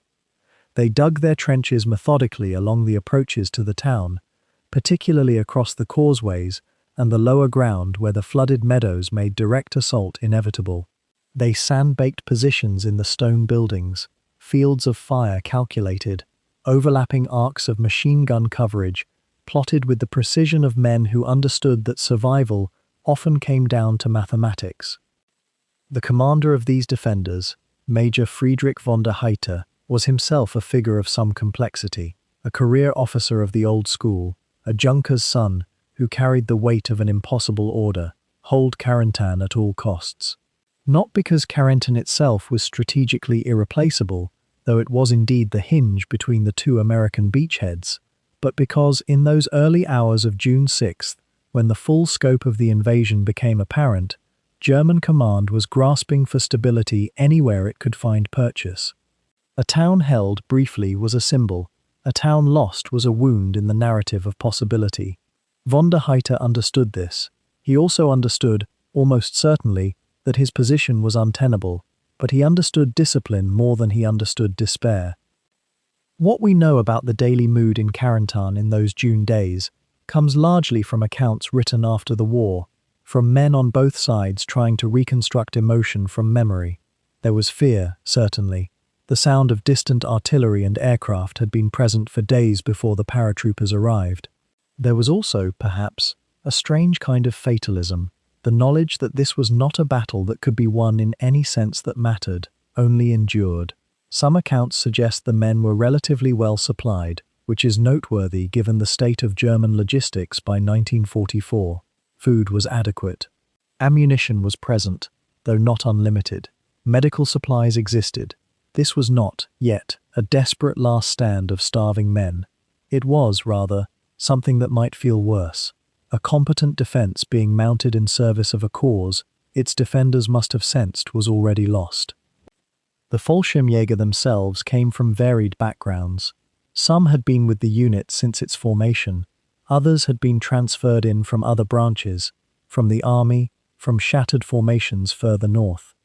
They ranged in age from boys barely old enough to shave to men in their 30s who had seen multiple campaigns. The Wehrmacht kept no extensive records of the men assigned to Carentan's defense, which means that most of them have slipped into history as a collective, part of the tapestry of resistance, but not individually named, not individually remembered. This is perhaps appropriate. They were individuals, certainly, with their own hopes and griefs, but they were also instruments of an organization, and that organization is what history tends to record. The defensive scheme itself was not sophisticated, because the terrain did not permit sophistication. The causeways across the flooded ground were the obvious choke points, and they were defended accordingly. Machine gun positions sighted to rake any approach along the narrow elevated roads.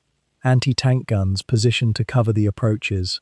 Small strongpoints established in the buildings flanking each causeway. Behind these forward positions, there was a secondary line of defense running through the town itself. This was how German doctrine tended to work. A forward line intended to break up the assault, slow the enemy, inflict casualties, buy time. Time for what? No one quite knew anymore, but the doctrine persisted regardless. What is notable, in retrospect, is how little resistance the Fallschirmjäger mount described by the accounts seemed to have possessed. There is no sense, in the historical record, of fanatical determination. The men were professionals. They would fight as soldiers fight. But there is also little indication that this was a unit willing to die to the last man. This too is important to understand. The mythology of Nazi Germany often includes the fantasy of absolute sacrifice, men willing to immolate themselves for the cause. The reality was far more ordinary and far more human. Most of the men defending Carentan simply wanted to survive the coming assault and, if possible, to prevent it from succeeding. Beyond that, beyond their immediate duty, their thoughts are largely lost to us. The German command structure itself was fragmenting by this point. Von der Heydte received orders from his division headquarters, which received orders from Corps, which received orders from 7th Army, but the chain was breaking down even as the invasion unfolded. Communications were disrupted. The picture of what was happening remained confused. When the Americans began their approach, the Germans in Carentan knew they were coming, but they did not know in what strength, with what supporting arms, or from which direction. This uncertainty itself was a kind of weapon in the hands of the attacker and a kind of burden upon the defender. The night of June 10th, as reconnaissance patrols and artillery fire began to intensify around the town, the men in the trenches would have known that the real assault was not far distant. They waited. This too is part of what made defending Carentan a peculiar kind of ordeal. Not the combat itself, which would be brief and chaotic, but the waiting, the knowledge that the assault was coming, the awareness that resistance would ultimately be futile, and yet the necessity of sitting in the trenches and maintaining discipline anyway.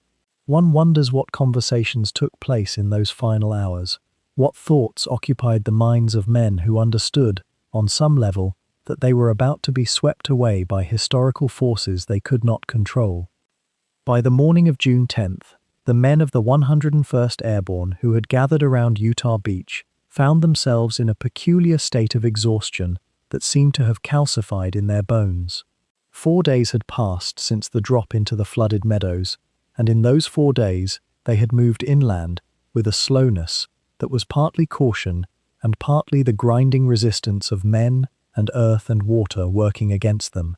The urgency that had carried them through the first chaos had settled now into something more like a grim, methodical purpose. They knew where they needed to go.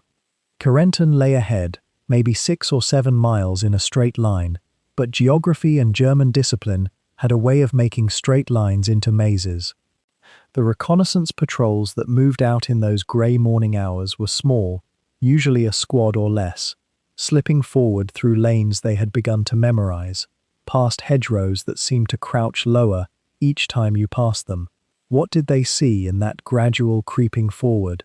Mostly emptiness at first, a landscape that pretended it wasn't being watched, occasional movement in the distance. The spire of Carentan itself, growing more defined with each mile, seemed to hover like a promise or a threat, depending on your mood and how many friends you'd left behind in the waterlogged fields. The men moved slowly, stopping often, listening for sounds that weren't their own breathing or the squelch of boots in mud. There was a deliberateness to it now that hadn't existed in the chaos of dispersal. They were beginning to understand that they had survived the drop, that the enemy had not vanished, and that the real work still lay ahead. By the afternoon of June 10th, the firing had begun in earnest. Not the sporadic crackle of small arms that had punctuated the days since the drop, but a heavier, more organized symphony of artillery and machine gun fire coming from the direction of the town. The German defenders, Fallschirmjäger paratroopers mostly, men trained and hardened in ways that matched the 101st's own preparation, had made their position clear. They were not going to abandon Carentan without a fight. They had fortified the approaches. They had prepared the causeways. They had positioned their guns to command the roads and the flooded fields beyond them. And now, as American patrols pushed closer, as reconnaissance elements tried to probe the German lines and test their strength, the defenders answered with disciplined, conserved fire.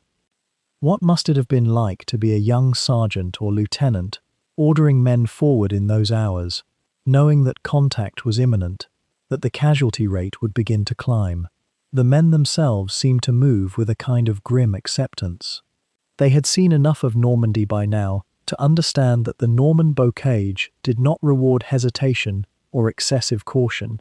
Every hedgerow might hide a machine gun, every stone wall might have been prepared as a firing position. But they moved anyway, because that was what they were trained to do, because their officers ordered them forward, because there was no alternative that made sense. The artillery became a constant presence in those 2 days. The Germans had good spotters, and they had observed the gathering of American forces with patience and accuracy. Shells would arrive with a frequency that suggested the Germans had ammunition to spare, or perhaps simply that they understood the psychological weight of incoming fire, the way it keeps men pinned and slows progress to a crawl.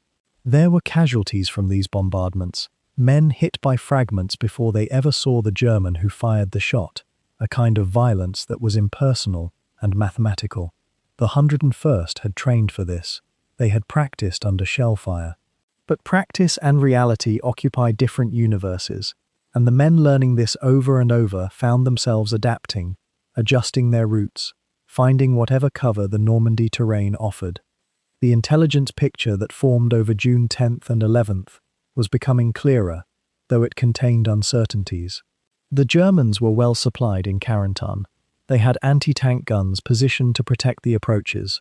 They had infantry, perhaps a battalion or more, entrenched in and around the town. They had prepared defensive positions that suggested they intended to hold the place, or at least make the 101st pay dearly for it.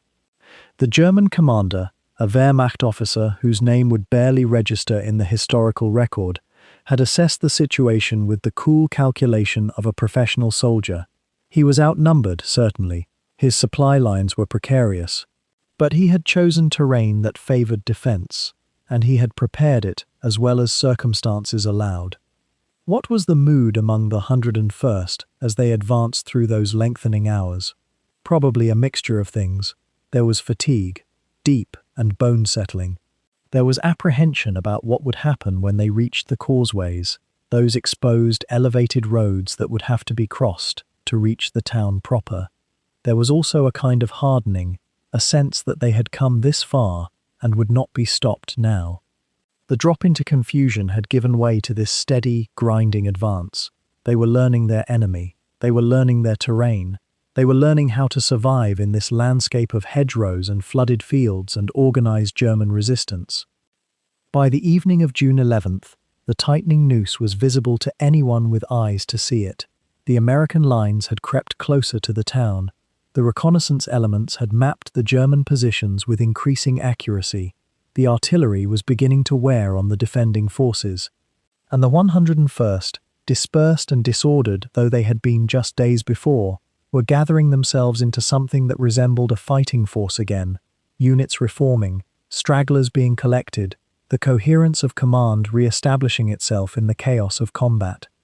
It must have been a strange thing to watch the town lights flicker in the darkness of those nights, knowing that the next phase of the battle would require crossing that open water and traversing those narrow causeways where there would be no cover, no hiding place, only the discipline of men moving forward in the face of withering fire. The town seemed to crouch there, waiting, indifferent to the human cost its defense would exact, and the men of the 101st, lying in the mud and the darkness, checked their ammunition, checked their equipment, and tried to sleep, or at least to rest, before the final push began. Somewhere in the chaos of those first days, there moved a quieter current, while the sound of rifle fire echoed across the waterlogged meadows, and young men pressed forward through lanes that seemed to narrow with each breath. The medics and chaplains followed a different imperative altogether. They moved with deliberate slowness through the flooded fields, their pace determined not by strategy or urgency of advance, but by the simple, exhausting work of witnessing human suffering and trying, however imperfectly, to ease it. The medics carried their aid bags like vessels of both hope and terrible knowledge. They were often themselves barely older than the men they tended, many of them not trained surgeons, but ordinary soldiers who had received what instruction could be crammed into weeks of preparation back in England. What they possessed instead was a kind of muscle memory built from the previous day's repetition, and an almost meditative clarity that came from knowing exactly what needed to happen in the next few seconds. A tourniquet applied here, sulfonamide powder sprinkled there. The pressure of a hand held steady on a wound, while the owner of that wound drifted in and out of consciousness, whispering names that might have been sweethearts, or mothers, or hometown streets. In the flooded meadows themselves, the landscape had become something like a vast, open-air infirmary. Shell craters had filled with water, and the higher ground between them became sanctuary of sorts, not shelter exactly, but places where a man could be laid down and attended to without sinking further into the black water that pooled everywhere. The medics learned quickly which hedgerows offered enough protection from sniper fire, which ditches ran deep enough to provide cover while keeping the wounded above the waterline. They navigated this landscape of death and conservation with a particular kind of intimacy, moving from one small pocket of crisis to another, their field dressings gradually running low as the hours accumulated. There is something profoundly quiet about the work of stopping bleeding when you cannot stop the war. The medic kneels in mud, his hands moving with practiced efficiency, and for a moment, just a moment, the individual soldier lying before him becomes the entire universe. Everything else falls away.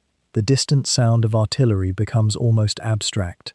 The crack of small arms fire sounds very far away. There is only the wound, the hands working on it, and the face of the young man whose eyes track the medic's face, searching for some indication of whether this means he will see tomorrow. The chaplains, moving through these same fields, carried a different kind of necessity. They were not trained in medicine, and yet in many ways they performed surgery of the spirit. Some of them offered prayer, words that had been spoken by men in uniform for centuries, though perhaps they had never meant more than they meant in a muddy field in Normandy, where blood was warm and the outcome was uncertain. Not all the wounded men wanted prayer. Some wanted silence. Some wanted someone simply to listen to them talk about home, about the girl they'd left in Connecticut, about their mother's apple pie, about anything that was not the immediate physical reality of their broken bodies. What the chaplains seemed to understand, in that instinctive way that sometimes comes to people who have devoted themselves to such work, was that a man lying wounded in a flooded field is not seeking false comfort. He is seeking acknowledgement. He is seeking to know that someone sees him, that his suffering matters, that he is not merely a casualty statistic to be tallied in some report, but a person whose existence has had some small weight in the world. The chaplains sat with men who were dying. They held the hands of men whose lives were seeping away into the Normandy soil, and they did not look away. They did not pretend it was going to be all right. They simply bore witness, and in bearing witness, they offered a kind of dignity that existed independently of the outcome. The medics and chaplains began to develop a sort of wordless coordination. They knew, without discussion, which men needed immediate intervention and which men were already beyond such help, and this knowledge, terrible as it was, allowed them to allocate their limited resources with a kind of tragic precision. They would move from one prostrate figure to another, and sometimes they would work frantically to stop the bleeding, and sometimes they would simply kneel down and sit for a moment with someone who was dying, making sure that person was not alone when death came. In the lulls between the fighting, in those strange suspended moments that punctuated the violence, the medical personnel would gather their wounded together in whatever shelter could be found. Sometimes it was a damaged stone farmhouse, with most of its roof missing. Sometimes it was just a corner of higher ground protected by a thick hedgerow. In these makeshift stations, an almost surreal calm would sometimes settle. Wounded men would lie side by side, and there would be the soft sounds of their breathing, the occasional quiet word spoken between them, the clink of instruments being sterilized or prepared. A medic might take a few minutes to sit down, his hands shaking slightly now that they weren't moving, and a chaplain might offer him water from a canteen, and for just a moment, both of them could pretend that they were doing something that had meaning beyond the immediate desperation of it all. The nature of their work meant that the medics and chaplains carried something that the combat soldiers, in some ways, were spared. Combat soldiers could respond to the immediate pressure of threat with action. They could take cover, return fire, push forward. They had the mercy of clear imperatives, but the medics and chaplains had to stand still, or move slowly, knowing that around them men were being wounded and dying, and that their own actions, no matter how skillful, no matter how devoted, could not prevent all of it. They could only ease what could be eased. They could only witness what had to be witnessed. They could only do the next small thing that needed doing, and then do the next one, and then the next one, hour after hour, through a landscape that seemed determined to test the limits of human compassion. Perhaps what made their presence so significant, though, was that they represented something in those fields that the machinery of war itself could not. They represented the stubborn human insistence on meaning, on care, on the preservation not just of life, but of dignity and individual worth, even in the midst of organized killing. Every tourniquet applied, every prayer spoken, every hand held, was a small rebellion against the logic that would reduce human beings to mere causalities or tactical considerations. They were the quiet conscience of the operation, moving through the chaos like keepers of a different kind of law. In the darkness between the fighting, when the noise would temporarily fade and the rain would begin to fall again on the flooded meadows, the medics and chaplains would rest when rest was possible. They would sit with their backs against hedgerows or stone walls, their bodies aching, their minds carrying the weight of what they had seen. And in those moments of stillness, before the next crisis called them back to their work, there was a kind of peace that existed nowhere else in that landscape of violence, not in the trenches or the farmhouses or the advancing columns, but only in these small pockets where exhaustion and compassion had created a temporary sanctuary against the larger chaos surrounding them. When darkness fell on June 11th, the officers had made their decision. There would be no more waiting in the waterlogged fields. There would be no cautious probing by daylight. Instead, around 8 o'clock in the evening, as the light began to soften and dissolve across the Norman horizon, elements of the 101st Airborne Division began to move toward the causeway that would carry them into Carentan. The name Purple Heart Lane would come later, earned in blood and remembered in the quiet way that soldiers name the places where they lose friends. The causeway itself was a simple thing, really, just a raised embankment of stone and earth that ran arrow-straight across flooded meadows for perhaps a mile and a half, linking the elevated ground at Utah Beach to the slightly higher terrain where the Germans had dug in around the town. On either side of that narrow road stretched water and sodden fields, studded with what the locals called flooded obstacles, anti-tank devices, and the occasional decomposing livestock. The Germans knew, of course, that this causeway would be the only practical route for an American advance. They had prepared accordingly. The men moved out in clusters, platoons and squads forming into long, thin files as they approached the raised road. There was very little sound at first, just the soft squelch of boots in the mud, the quiet clink of equipment, the muted voices of NCOs giving low commands. Many of the soldiers had not yet fully recovered from the chaos of the drop. Their uniforms were damp, their socks squelched inside their boots. Hunger gnawed at the edges of their awareness, and around them hung the strange smell of the Norman bocage after rain, earth and vegetation, and something darker underneath. As they began to climb onto the causeway itself, the road rose slightly above the surrounding water, and suddenly the men became silhouettes against the pale sky. It was nearly impossible not to feel exposed. The causeway ran so straight, so narrow, so impossibly visible in every direction. There was nowhere to take shelter on that raised embankment, except perhaps the slight ditch that ran alongside it, and even that offered only the thinnest of cover. One might ask oneself, moving onto such a place in gathering dusk, whether there was any greater act of faith than to trust that the men ahead of you would get through, and that therefore you might too. The first shots came as something of a shock, though perhaps they should not have been. German machine guns, positioned in the buildings and along the ditches on the far side of Carentan, began to rake the causeway. The sound was not like anything most of these young men had heard in training, or rather, it was exactly like what they had heard, but it was real now, and the bullets were striking the road around them, and men were falling. Some fell forward and did not move again. Others fell backward into the water on either side of the causeway and disappeared into the darkness. The men behind them kept moving.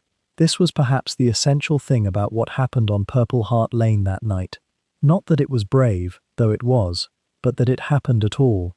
There was no dramatic rallying cry, no officer standing up and pointing forward with a pistol. The men simply continued to move because the alternative was to stop, and stopping meant staying where the fire could find you. Some of them began to advance in a kind of crouch, moving as quickly as they could across the exposed ground. Others, struck by bullets, fell where they stood. There was a lieutenant, whose name has been lost or buried in the historical records, who was hit early in the crossing. He lay on the causeway for a moment, then got up and continued forward, walking or limping or pulling himself by his hands. The accounts vary, as accounts always do. He was hit again before he had gone very far. A sergeant, whose name also resists easy recovery, stopped to try to help him, and was killed for his kindness. These small acts of human connection, in the midst of machine gun fire and the knowledge that the water on either side of you might be the last thing you ever saw, are often the ones that haunt the histories of such moments. Gradually, slowly, with the passage of time that must have felt like hours to those who lived through it, but which probably took only 20 or 30 minutes, the Americans began to reach the far side of the causeway. Some of them dropped into ditches on the German side of the road and began to return fire. Others simply collapsed into the grass, breathing hard, checking themselves for wounds, trying to understand what had just happened to the men who had been standing beside them only moments before. The Germans, for their part, had accomplished what they had set out to do. They had made the Americans pay for the crossing. But they had not stopped the crossing, and they would not be able to stop it. This was the pattern of those days in June. The Germans would make a stand, inflict casualties, and then gradually be forced to give ground as the weight of numbers and the sheer determination of the American advance pressed them backward. It is worth noting, perhaps in the quietness of the night, that many of the men who crossed that causeway that evening would not remember the details with perfect clarity. Some would have blank spots in their memory, trauma rendering certain moments inaccessible even to those who lived through them. Others would carry every second with perfect fidelity until their dying day, able to recall not just the sound of the machine guns, but the feel of the air, the smell of the cordite, the precise angle of the light across the water just before full darkness came. What seems clear is this: the crossing of that causeway was neither quick, nor easy, nor cheap. The cost was measured in men dead in the water, men lying wounded in the shallow ditches, men whose wounds would follow them through decades of living. But the Americans came through. They continued to come through, wave after wave, until enough of them had reached the German side that the defenders began to lose hope. The causeway, which had seemed so formidable in the darkness, became simply a place that had been crossed, a small hill to be climbed, in the larger geography of the war.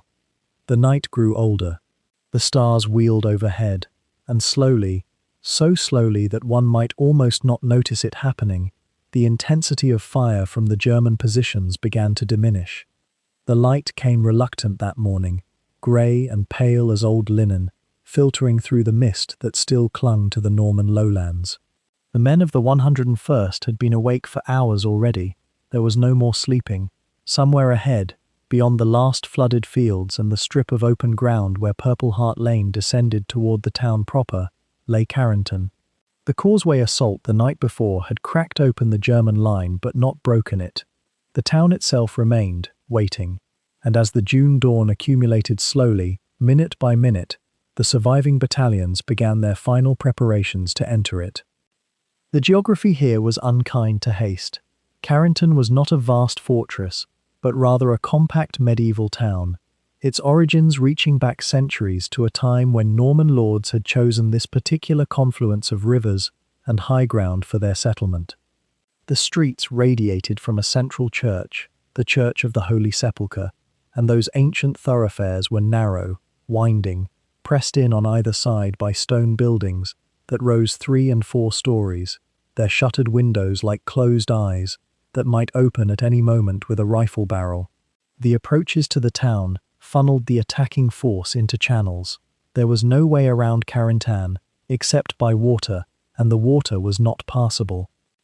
Intelligence reports, filtered through exhausted officers and non-commissioned officers who had barely slept themselves, suggested the German paratroopers had not abandoned the town, but rather pulled back into it, establishing positions on the upper floors of the sturdier buildings, in the church tower itself, behind the barricades they had constructed from furniture and rubble.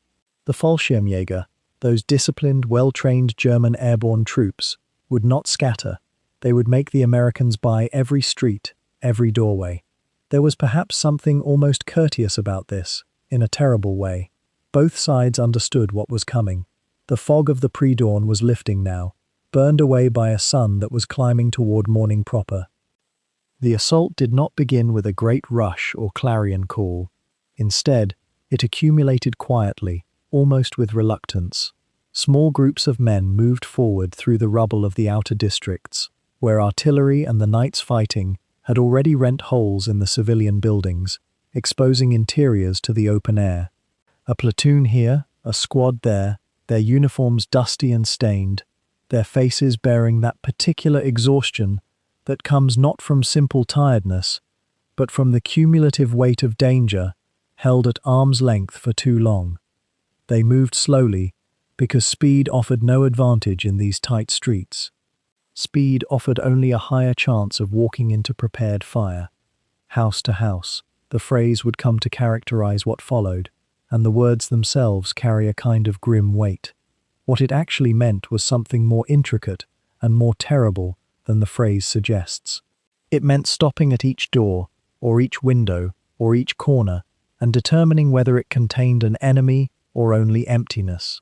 It meant throwing grenades into dark rooms and listening for the sound of detonation and then either silence or screams. It meant kicking indoors with your rifle ready, knowing that the shadow behind any threshold might be a man with a weapon aimed at your center mass. It meant calling out in English to see if there were civilians sheltering in cellars, and hoping you could hear their answers over the sound of your own heartbeat in your ears. The church bells of Carentan did not ring. The Catholic cathedral stood in the center of town, its bells silent as they had been for 4 years under occupation, and would remain silent for this day and the next. The townspeople, the Normans who had lived under German rule since 1940, remained behind locked doors or in the cellars beneath their homes, listening to the crack of rifle fire, the heavier sound of machine gun bursts, the occasional grenade. Some of them emerged later, when the fighting had moved to another street, to peer from windows at the soldiers passing below. They did not cheer. Perhaps they were too frightened. Perhaps they were waiting to see whether the Americans would hold the town, or whether the Germans would mount a counterattack and drive them back out. Perhaps they simply recognized, in that pragmatic way that civilians in occupied territory often do, that the outcome was not yet certain. The 101st Airborne moved through Carentan with the methodical care of men who had learned, over the course of the previous night and the days before, that rushing meant dying. There was no glory in this kind of fighting, nothing that would translate neatly into a narrative or a photograph that would appear in a newspaper back home. It was grinding, incremental, small unit work. A sergeant advancing down a street, weapon up, eyes tracking windows and doorways. A private clearing a room, the grenade thrown, the entry, the silent check of each corner. The Germans resisting from their prepared positions, taking a toll, killing or wounding Americans in ones and twos, but unable to hold against the weight of numbers and the momentum that the 101st had built through the night. There were moments of confusion, as there always are, a moment when 2 American units nearly engaged each other because visibility was poor and voices sounded strange in that urban canyon of stone and echoes.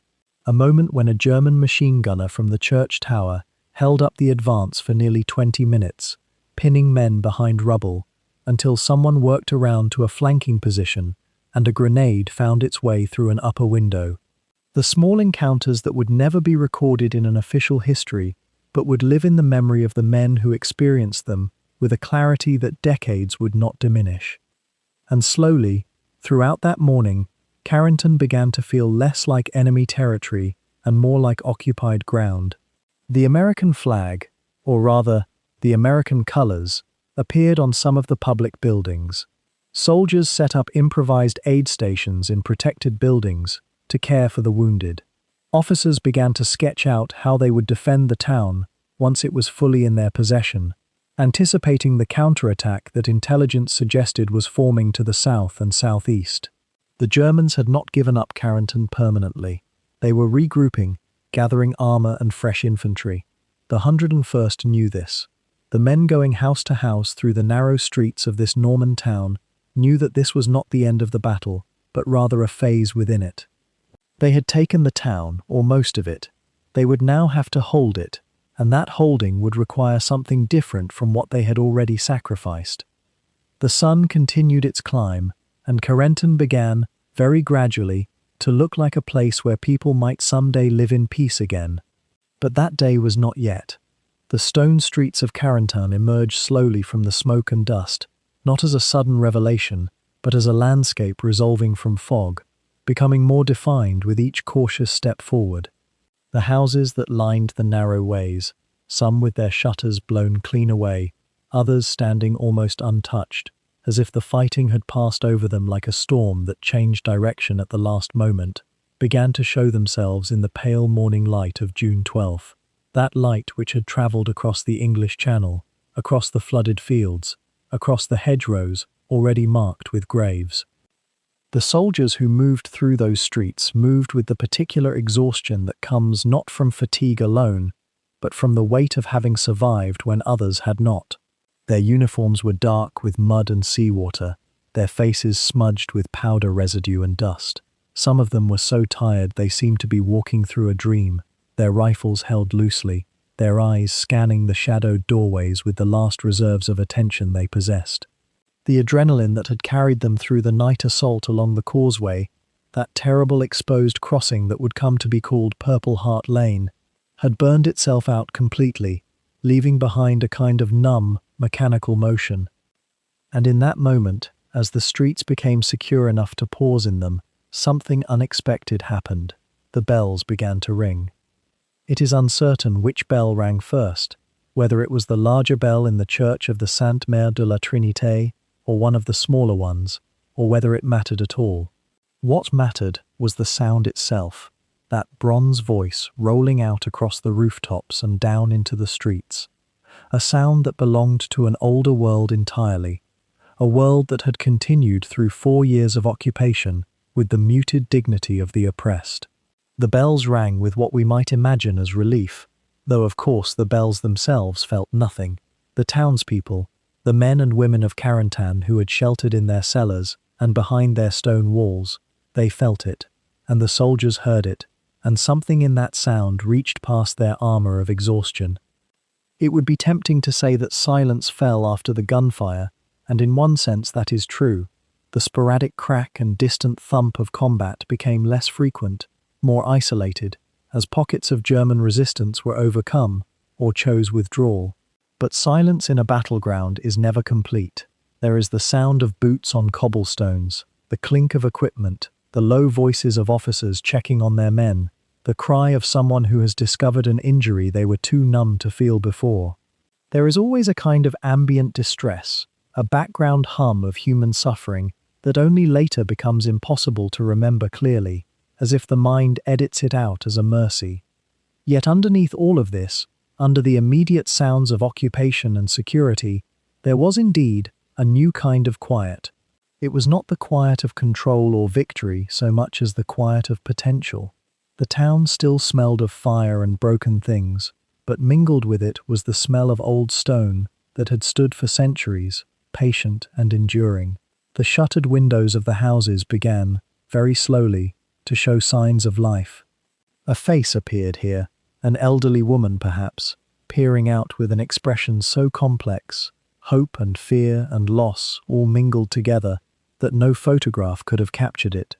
Children's voices could be heard, tentative at first, then growing bolder, as if they were testing whether sound itself was safe again. The soldiers who entered the town were not welcomed with crowds, not immediately.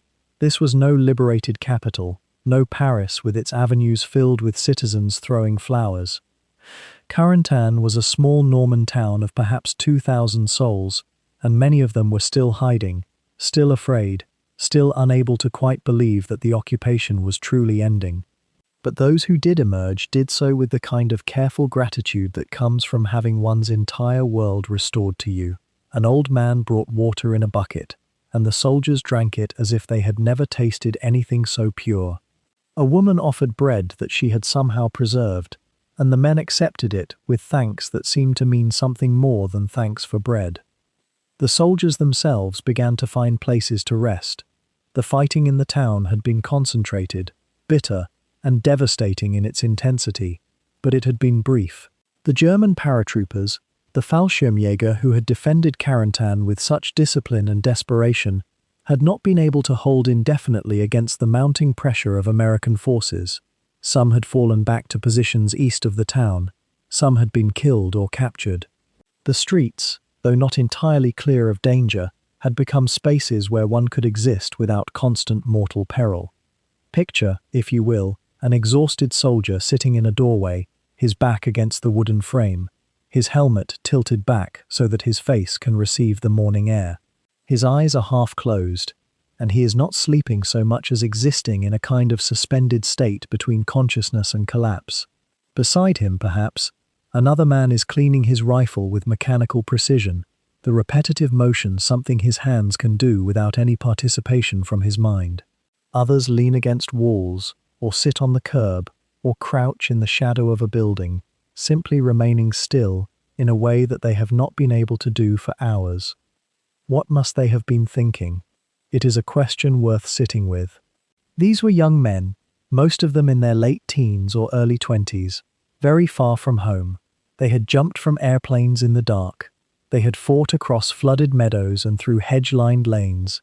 They had seen friends fall, had helped carry wounded men to cover, had fired weapons at people they could barely see, and now they were sitting in a French town that they were helping to liberate, in a moment of relative safety that could shatter at any instant, but had not yet done so. The bells continued to ring, perhaps for longer than was strictly necessary. Perhaps the townspeople rang them out of sheer joy, out of a need to make sound that was not the sound of occupation, the sound of tanks and orders and fear. Or perhaps the ringing was more modest, more ceremonial, a way of marking that something fundamental had shifted in the world. The church itself, when one of the soldiers ventured close enough to see it clearly, was ancient and modest. It had witnessed centuries of Norman life, of births and deaths and marriages, of seasons turning and empires rising and falling. It had stood through the conquest that brought the Norman rulers to England in the first place, through the 100 Years' War, through the religious conflicts of the Renaissance, through the ordinary human dramas that unfold in any place where humans gather, and now it stood witness to this moment, this crossing from one age to another, from the age of occupation to the age of liberation, or at least the beginning of it. Some of the soldiers found themselves drawn into the church, not from any particular religious impulse necessarily, but simply because it was there, and it was quiet, and it was a place where the weight of what had happened could perhaps be borne more easily. The stone inside held a kind of coolness that was restorative. There were pews where one could sit. There was something about the architecture, about the high arches and the careful geometry of the space, that seemed to impose order on the chaos of the preceding hours and days.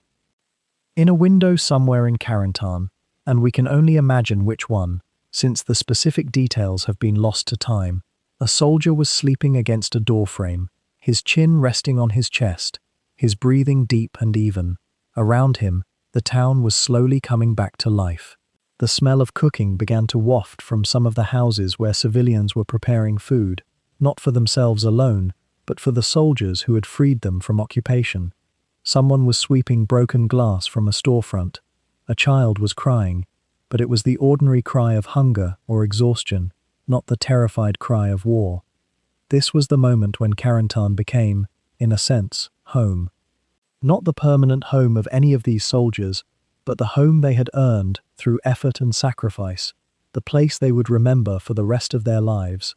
The bells continued to ring in the morning air, and there was silence underneath and around them, and in that silence was both the exhaustion of battle and the beginning of healing. By the morning of June 13th, the men who had seized Carentan less than a day earlier found themselves not victors settling into a captured town, but rather a garrison in a dangerous pocket, still surrounded by German forces that had no intention of yielding the Carentan Peninsula without a final gathering of strength. The airborne soldiers had expected resistance in the streets, and they had fought through it with the ingrained momentum of men who had trained for months to move forward, no matter the cost.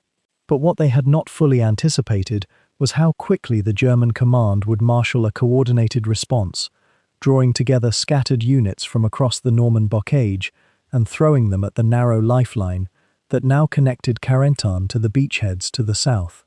The landscape around the town, you might imagine, was a patchwork of small villages and sunken lanes, each one a potential strongpoint or avenue of advance. Just to the north and west, there lay a depression in the rolling farmland that would later become known as Bloody Gulch, a name that would cling to that place like morning mist, earned not through the fighting of that single day, but through the desperate intensity of what unfolded there. The Germans had begun their counterattack with probing actions, testing the perimeter that the exhausted paratroopers had hastily consolidated, and by mid-morning, the full weight of their response became clear. The enemy had committed what amounted to a combined arms push, something relatively uncommon in the early Normandy campaign, given how scattered German armor remained after the initial landings. But the Wehrmacht had managed to concentrate enough strength in this sector to mount a genuine threat, drawing together elements of various Fallschirmjäger companies that had held Carentan, along with reinforcements moving in from the west. More significantly, they had also managed to position artillery pieces on the high ground surrounding the town, and they had brought forward armor, not the heavy tanks that would later dominate the Norman campaign, but armored cars and self-propelled guns that could deliver direct fire across the open ground between the German starting positions and the town itself. The 101st Airborne soldiers defending the town that morning were in many respects running on reserve energy, the kind of weariness that comes after days of combat, where sleep has been measured in minutes rather than hours, where every meal is hastily consumed, and where the constant vigilance against ambush and sniper fire keeps the nervous system in a state of perpetual tension. Yet they also possessed something equally powerful. They had just proven to themselves that they could hold a town against disciplined German paratroopers, and there was in that accomplishment a kind of steel that can sustain men through another ordeal. The counterattack developed throughout the morning and into the afternoon with a kind of terrible inevitability. The Germans launched their main assault from the northwest, driving down toward Carentan, along the very lanes and across the very fields through which the American paratroopers had advanced the day before. One can imagine, perhaps, the sound of that assault beginning not with rifle fire, but with the heavier rumble of engines and the metallic grinding of tracked vehicles. The defending Americans had dug themselves into positions around the town's perimeter, using rubble and earthworks and the buildings themselves as fortifications, and they had positioned their heavier weapons as thoughtfully as their scattered numbers allowed. What transpired across those hours had a quality almost of a chess match played out across muddy fields and through hedgerows, if one can imagine chess played with live ammunition and the weight of strategic consequence. The Germans probed at various points, seeking a weakness in the American line, while the paratroopers responded with disciplined fire, rationing ammunition, and relying on the mutual support that comes when men have learned to move and fight together. The self-propelled guns that the Germans had brought forward began to shell the town itself, targeting the buildings from which the American fire was coming, and the sound of that bombardment, echoing through Carentan's medieval streets, would have been disorienting to the civilians still sheltering in cellars and basements, who hours before had been cheering their liberators. One cannot help but reflect on what must have been running through the minds of the young officers commanding these scattered pockets of resistance. They were outnumbered in many sectors, their ammunition supply lines stretched thin and uncertain, and they had no guarantee that reinforcements from the bridgehead would arrive in time. Yet they also understood, perhaps intuitively if not through explicit orders, that Carentan had become a linchpin. If the Germans could dislodge the Americans from the town, they might drive a wedge between Utah Beach and Omaha, potentially separating the beachheads and creating the kind of catastrophic situation that had haunted the planners of Operation Overlord in all their worst imaginings. The tactical situation was complicated further by the very geography that had made Carentan difficult to seize in the first place. The flooded lowlands to the south and west of the town meant that the Germans could not easily mass large formations, and similarly, the Americans could not use mobility and maneuver in the way that armor and cavalry might, in more open terrain.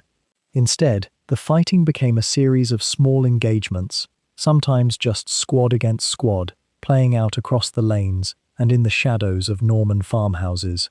The Germans would push forward, the Americans would hold, artillery would crash down, and then silence would come before the next assault developed. What seems to have saved the American position, from the accounts that have survived and the reconstructions that military historians have offered, was a combination of factors working in concert. First, the paratroopers held firm through sheer discipline and unit cohesion, even when exhausted, and even when the sound of German engines and gunfire suggested that a much larger force was closing in. Second, American artillery that had been positioned behind the lines began to find its range on the German assembly areas, disrupting their coordinated attacks and inflicting casualties that they could not easily replace. Third, and perhaps most crucially, the promise of armored support from the south became reality as elements of the 2nd Armored Division began to push up the roads from the beachhead, bringing with them the firepower that could tip the balance decisively. But this is perhaps getting ahead of the narrative. In the moment, for the men holding Carentan through the afternoon of June 13th, none of this was certain. What was certain was that the Germans were attacking with determination, that casualties were mounting on both sides, and that the outcome of this particular day was very much in question.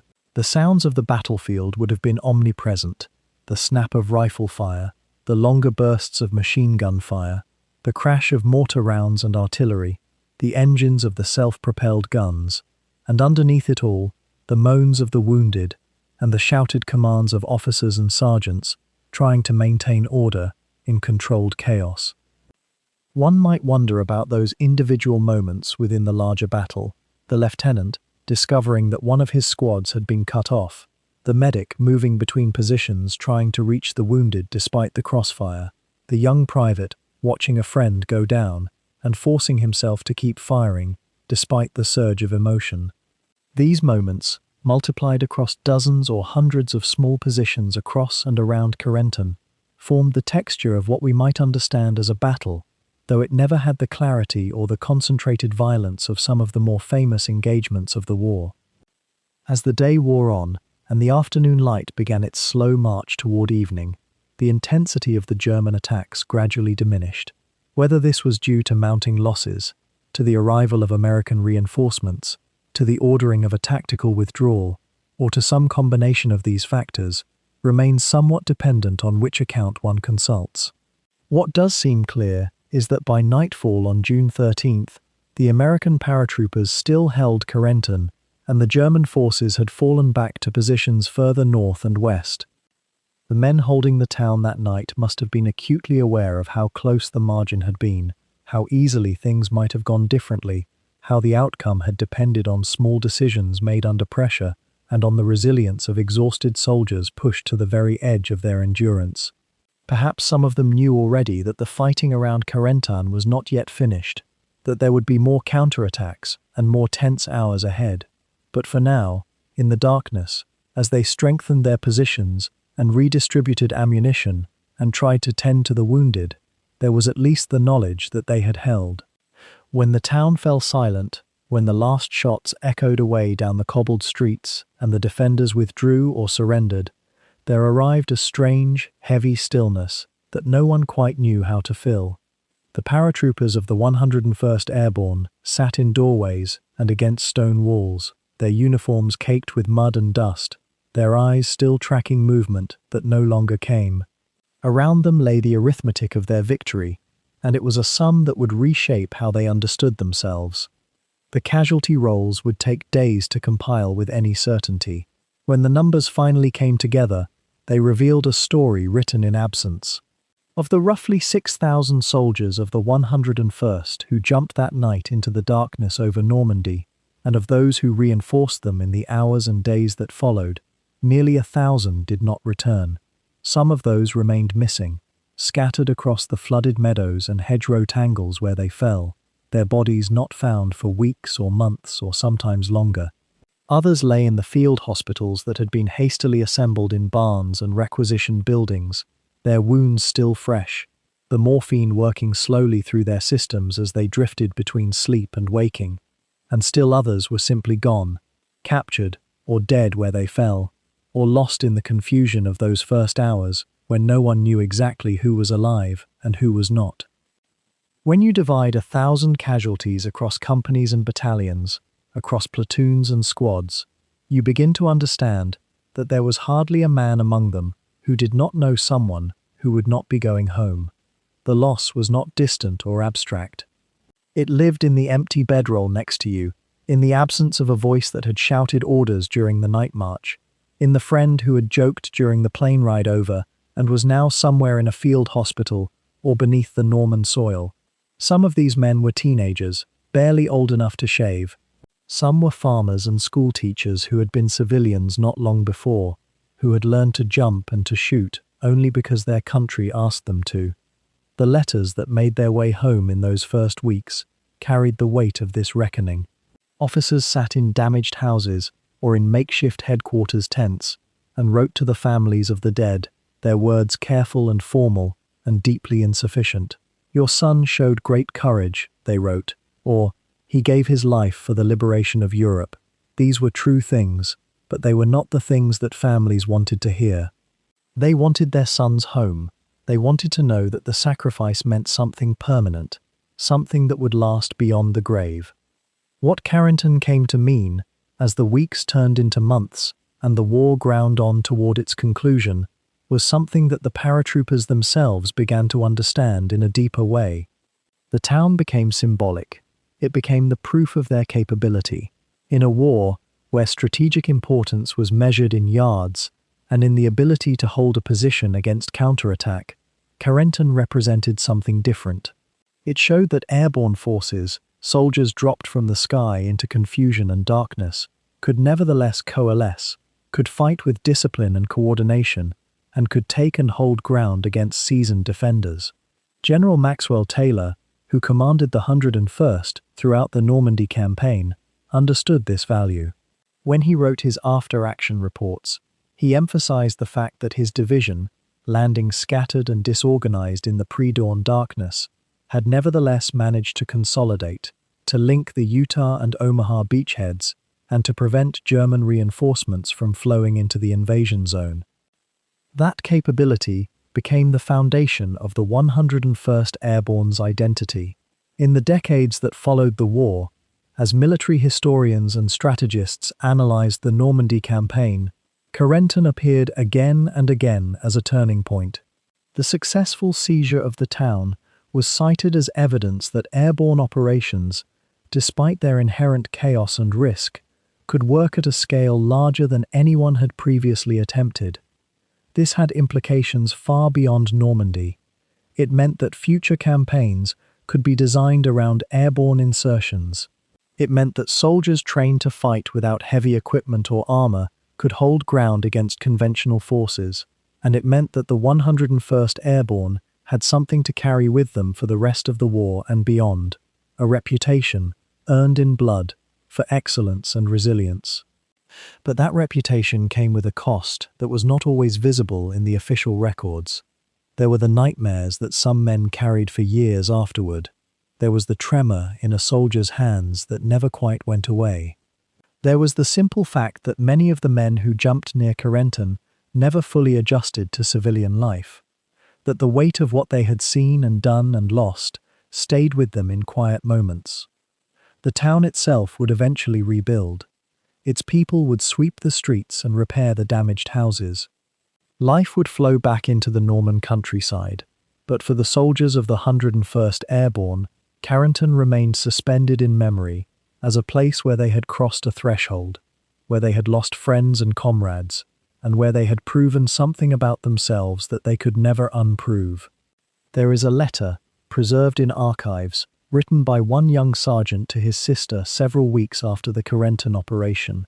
In it, he describes the town only briefly. He does not dwell on the fighting or the danger. Instead, he writes about the French people he saw, about the kindness of an elderly woman who gave him an apple when the unit passed through a village, about the strange relief of sleeping in a real bed again after days in muddy fields. "I cannot tell you most of what I have seen," he writes, "but I want you to know that we did something that mattered. I think about the men who did not make it home, and I think that at least we can say we did our part to make it so they did not fall for nothing." It is a simple statement, lacking eloquence, yet it contains the essence of what Carentan meant to these soldiers. It was the place where their service became real, where abstract ideals of duty and sacrifice took on concrete meaning, and where they understood, perhaps for the first time, the true weight of what they carried. With Carentan secured by mid-June, though the echoes of gunfire still hung in the streets and the rubble still steamed in the Norman sun, something shifted in the larger architecture of the invasion itself. The 101st Airborne's hold on that small medieval town meant that Utah and Omaha Beaches were no longer separate theaters of war. The gap that had divided them, the fear that American forces might be pinned and unable to reinforce one another, had been closed. Infantry divisions could now flow inland with less dread of being cut off. Supply lines could stretch across the peninsula without the constant threat of a German counterstroke severing them. Carentan had become, in the quiet language of military maps and strategic assessments, a hinge that swung open toward victory. Yet the securing of the Carentan Peninsula itself would take weeks longer. North toward Cherbourg, the fighting continued with the same grinding quality it had assumed in the hedgerows.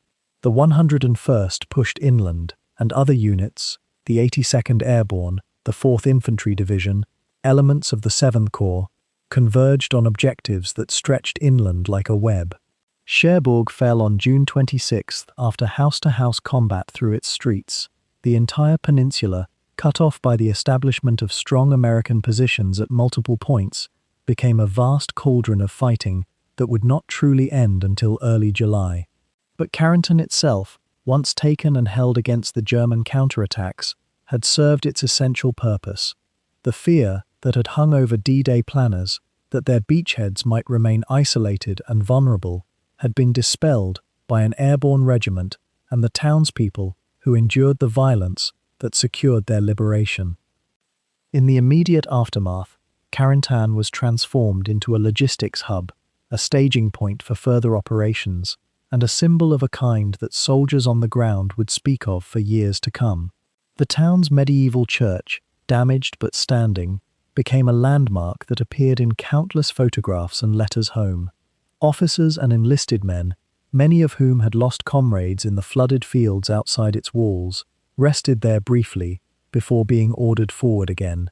The war would continue for 11 more months, and for those 101st Airborne soldiers, many would see combat again in Operation Market Garden in September, and later, in the desperate fighting of the Ardennes in December.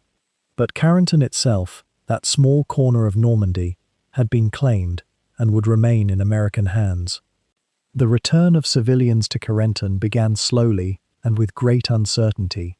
Some had fled before the assault, others had sheltered in basements and cellars, listening to the artillery and the small arms fire overhead, not knowing if they would emerge into their own world or a devastated one. When they did venture out into the streets, they encountered American soldiers who were as young as many of the people they were liberating. There were instances of tremendous kindness, chocolate and cigarettes shared with children, hastily organized celebrations with music and dancing in the town square. There were also moments of confusion and fear, the natural friction of occupation and cultural difference, the wariness of people who had lived under authoritarian rule for 4 years and were not yet sure if peace had truly come. The rebuilding of Carentan unfolded across the following decades, with the patience of European reconstruction. The damage to buildings was assessed and repaired. Rubble was cleared from the streets. Farms in the surrounding countryside, many of which had been flooded or mined or ravaged by the passage of armies, were slowly restored to productivity.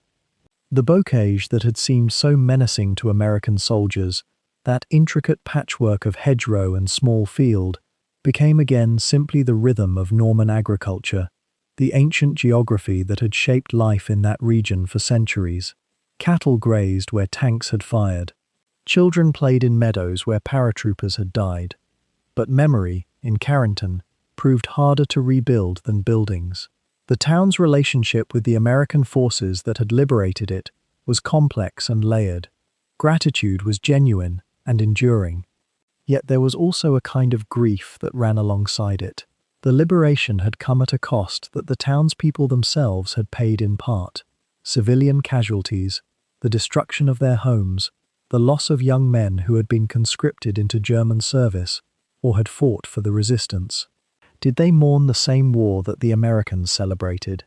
This question, asked softly if at all, persisted in the quiet conversations of those who lived through those weeks. By the 1950s and 1960s, Carentan had become a place of pilgrimage for veterans and their families. The 101st Airborne Division Veterans Association began to organize regular reunions there, drawing men and women who had jumped into darkness decades earlier and never quite left that moment behind. They walked the town's streets with a strange recognition, looking for corners and doorways they remembered, finding that their memories were sometimes sharp as glass and sometimes fog-bound and unreliable. They visited the cemeteries where American and German soldiers lay buried. They spoke with the townspeople, now older, who remembered the sounds of war and the faces of the young liberators. What had those survivors passed on to their children and grandchildren? In Carentan, the memory of June 1944 became embedded in the texture of daily life. Street names commemorated the liberation.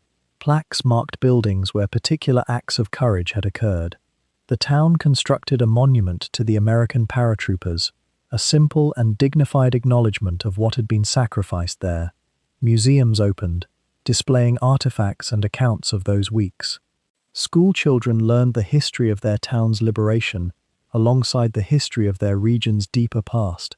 The medieval church bells, which had fallen silent under occupation and war, rang again, and their sound carried the same history that stone and soil could not fully contain.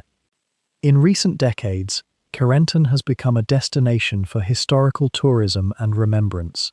There are guided tours of the battlefields, walkthroughs of the sequence of the fighting, quiet explanations of how terrain and circumstance had shaped events.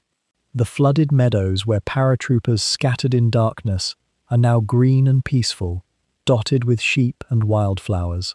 The causeways remain, practical engineering stretched across wetland, and tourists pause on them to read plaques, describing what happened on those narrow roads in June 1944. At the Airborne Museum, housed in a building that survived the war, visitors encounter the material world of those paratroopers: uniforms, weapons, documents, personal effects, and through them, some echo of the voices of those who had worn and carried them. The annual commemorations of D-Day have drawn tens of thousands of people to Normandy in recent years, a rolling tide of visitors and veterans and descendants who return to places their ancestors liberated, or defended, or simply endured. Carentan participates in this remembrance, though it is quieter than the ceremonies at larger cemeteries. Yet precisely in that quietness lies something worth noting. The town has chosen, perhaps by instinct, or perhaps by deliberate cultural memory, to hold its history with reverence rather than spectacle. The bells still ring. The stone streets still echo with footsteps. The survivors who can still travel there still come, growing fewer each year, and they walk slowly, as though the ground itself demands that pace. What does a town do with its own liberation? How does it honor a moment of violence that transformed everything? Carentan's answer has been gradual and multifaceted: preservation and education, ceremony and daily witness. the integration of historical knowledge into civic identity. Children born decades after the war grew up knowing the stories as part of their inheritance, not as distant history, but as a chapter written in the fabric of where they lived. When former soldiers returned for commemorative visits, they often stayed for weeks, moving through the town and the countryside as though reconnecting with a part of their own past that had been crystallized in June 1944. And still, the peace that settled over Carentan and the surrounding countryside is, in some ways, the most profound testament to what was achieved there. The sounds of liberation faded into ordinary time. The shouting and the gunfire gave way to the rhythms of agriculture, commerce, conversation. Families rebuilt and continued. New generations grew up without the memory of occupation or invasion, and yet that memory was present nonetheless, woven into the stories told, the places visited, the commemorations observed. In this way, Carentan remained, all these decades later, a place where history and present life held each other in balance, neither disappearing into the past, nor overwhelming the present with its weight. If you were to stand in those Norman fields today, on an early morning much like the one before the jump, you might notice that the mist still rises from the Douve in the same way it did 70-some years ago. The meadows are drier now, the flooded lowlands drained and reclaimed for farming. But if you walk slowly enough, if you pay attention to the texture of the ground beneath your feet, you can still sense where the water once lay deepest, where the earth remembers being soft and treacherous. The hedgerows have been trimmed and managed, planted over generations with purpose and care, though some of the ancient bocage remains nearly unchanged. And in the distance, if you listen, truly listen, you might hear the rumble of a tractor or the call of a bird, sounds that would have been impossible to hear in those days and nights, when the landscape was alive with the urgent whisper of orders, the crack of small arms fire, the low moan of wounded men being carried on makeshift stretchers through the lanes. Carentan itself is no longer a town of conflict. The stone buildings have been repaired and restored. Families live there now as they did before, walking to market, tending gardens, raising children who will never know the taste of fear in the shadows of those streets. The church still stands. Its bells ring on Sunday mornings, but perhaps with a different weight than they did on that June day in 1944, when the silence after the final shots seemed to belong to a different age entirely. What is remarkable, though, what might be worth holding in mind as your own world grows quieter around you, is how deeply a moment, a single stretch of days, can imprint itself upon the memory of a place. The soil of Normandy does not forget, not through any mystical means, but simply because human meaning settles into earth like water into grain and becomes part of its structure. The men who fell there, who were buried in graves that would eventually be marked with white crosses or gathered into cemeteries of remembrance, did not vanish into the landscape. They became woven into it. Those paratroopers of the 101st Airborne, the ones who survived that night and the days that followed, carried Carentan with them for the rest of their lives. In letters they wrote home after the war, in conversations around dinner tables decades later, in the way they sometimes went quiet when certain sounds, fireworks, a car backfiring, the sharp crack of wood splitting, brought them back to Purple Heart Lane or those flooded fields. For many of them, the memory never quite faded. It simply softened, the way old photographs fade, becoming less vivid but no less present. There is something profoundly human in this. Memory does not work like history books, neat and contained. Instead, it accumulates, settling in the body and the mind like sediment. A grandson might notice that his grandfather would pause before entering a narrow room. A daughter might see her father stand very still when rain fell. These small gestures, barely perceptible to others, are the geography of memory made visible. The landscape of that war, and the weight of those decisions, the cost of holding a bridge or liberating a town, lives on, not in abstraction, but in the quietest moments of ordinary life. If you were to visit the Normandy American Cemetery, you would find yourself in a place of profound stillness. The grass is immaculately kept. The rows of white crosses and stars of David stretch in gentle precision across a green slope, facing toward the cliffs. Visitors walk slowly, often without speaking much, as if the air itself asks for quiet. Families stand before certain graves, some weep. Some stand in silence that lasts a very long time, and perhaps they are thinking, as so many do in such places, about the simple fact that these were young men, boys really, in many cases, 19, 20, 21 years old. They had dreams. They had mothers who waited for letters that never came. They had futures that were erased in the time it takes to run across a causeway or clear a single hedgerow. The gratitude that people express when they speak of Carentan, when they speak of D-Day and the airborne divisions that made the assault, is not gratitude born from romance or nostalgia. It is something quieter and more solid than that. It is the gratitude of knowing that terrible things were done for reasons that, however complicated they may be to examine now, whatever context of history and politics and moral ambiguity surrounds them, were done so that others might be free, not without cost, never without cost, but done nonetheless. There is a particular kind of peace that can come, perhaps, from understanding that people, ordinary people, farmers' sons and shopkeepers' sons and boys, who had never fired a weapon until they were trained to do so, found themselves called upon to do extraordinary and terrible things, and that some of them rose to that call with courage. Not glory, courage, not without fear, but with the discipline to act despite fear, to move forward despite doubt, to hold a position even when holding it meant that some would not leave that ground alive.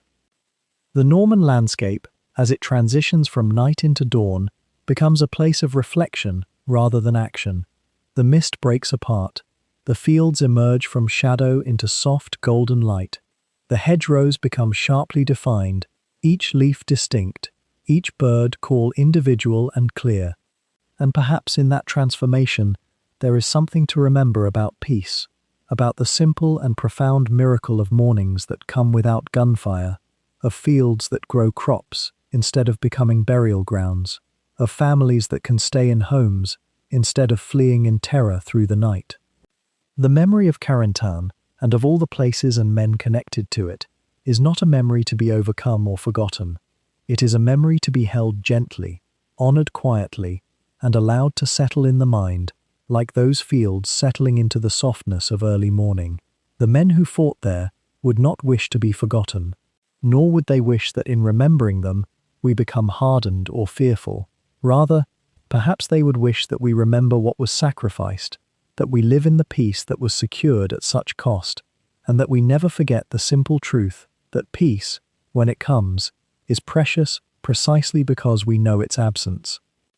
As the light in those fields continues to grow, as the morning moves forward without urgency or drama, it is enough to sit with the knowledge that a small town in France, and the ground around it, carries within it a story of human resilience. Not triumph, resilience. The capacity to endure, to persist, to hold on when holding on is nearly impossible, and to move forward when the path ahead is shrouded in uncertainty. The story of Carentan is not simple. It is woven from tragedy and sacrifice, from ordinary people doing extraordinary things, from the weight of decision and the consequences of history pressing down on young shoulders. But it is also woven from connection, soldiers finding each other in the dark by cricket clicks, medics tending wounds with steady hands, officers absorbing loss and continuing to lead, towns surviving destruction and learning to live again. These threads, when woven together, form something durable and true. And so we return, in imagination, to the quiet fields where the light now falls without interruption.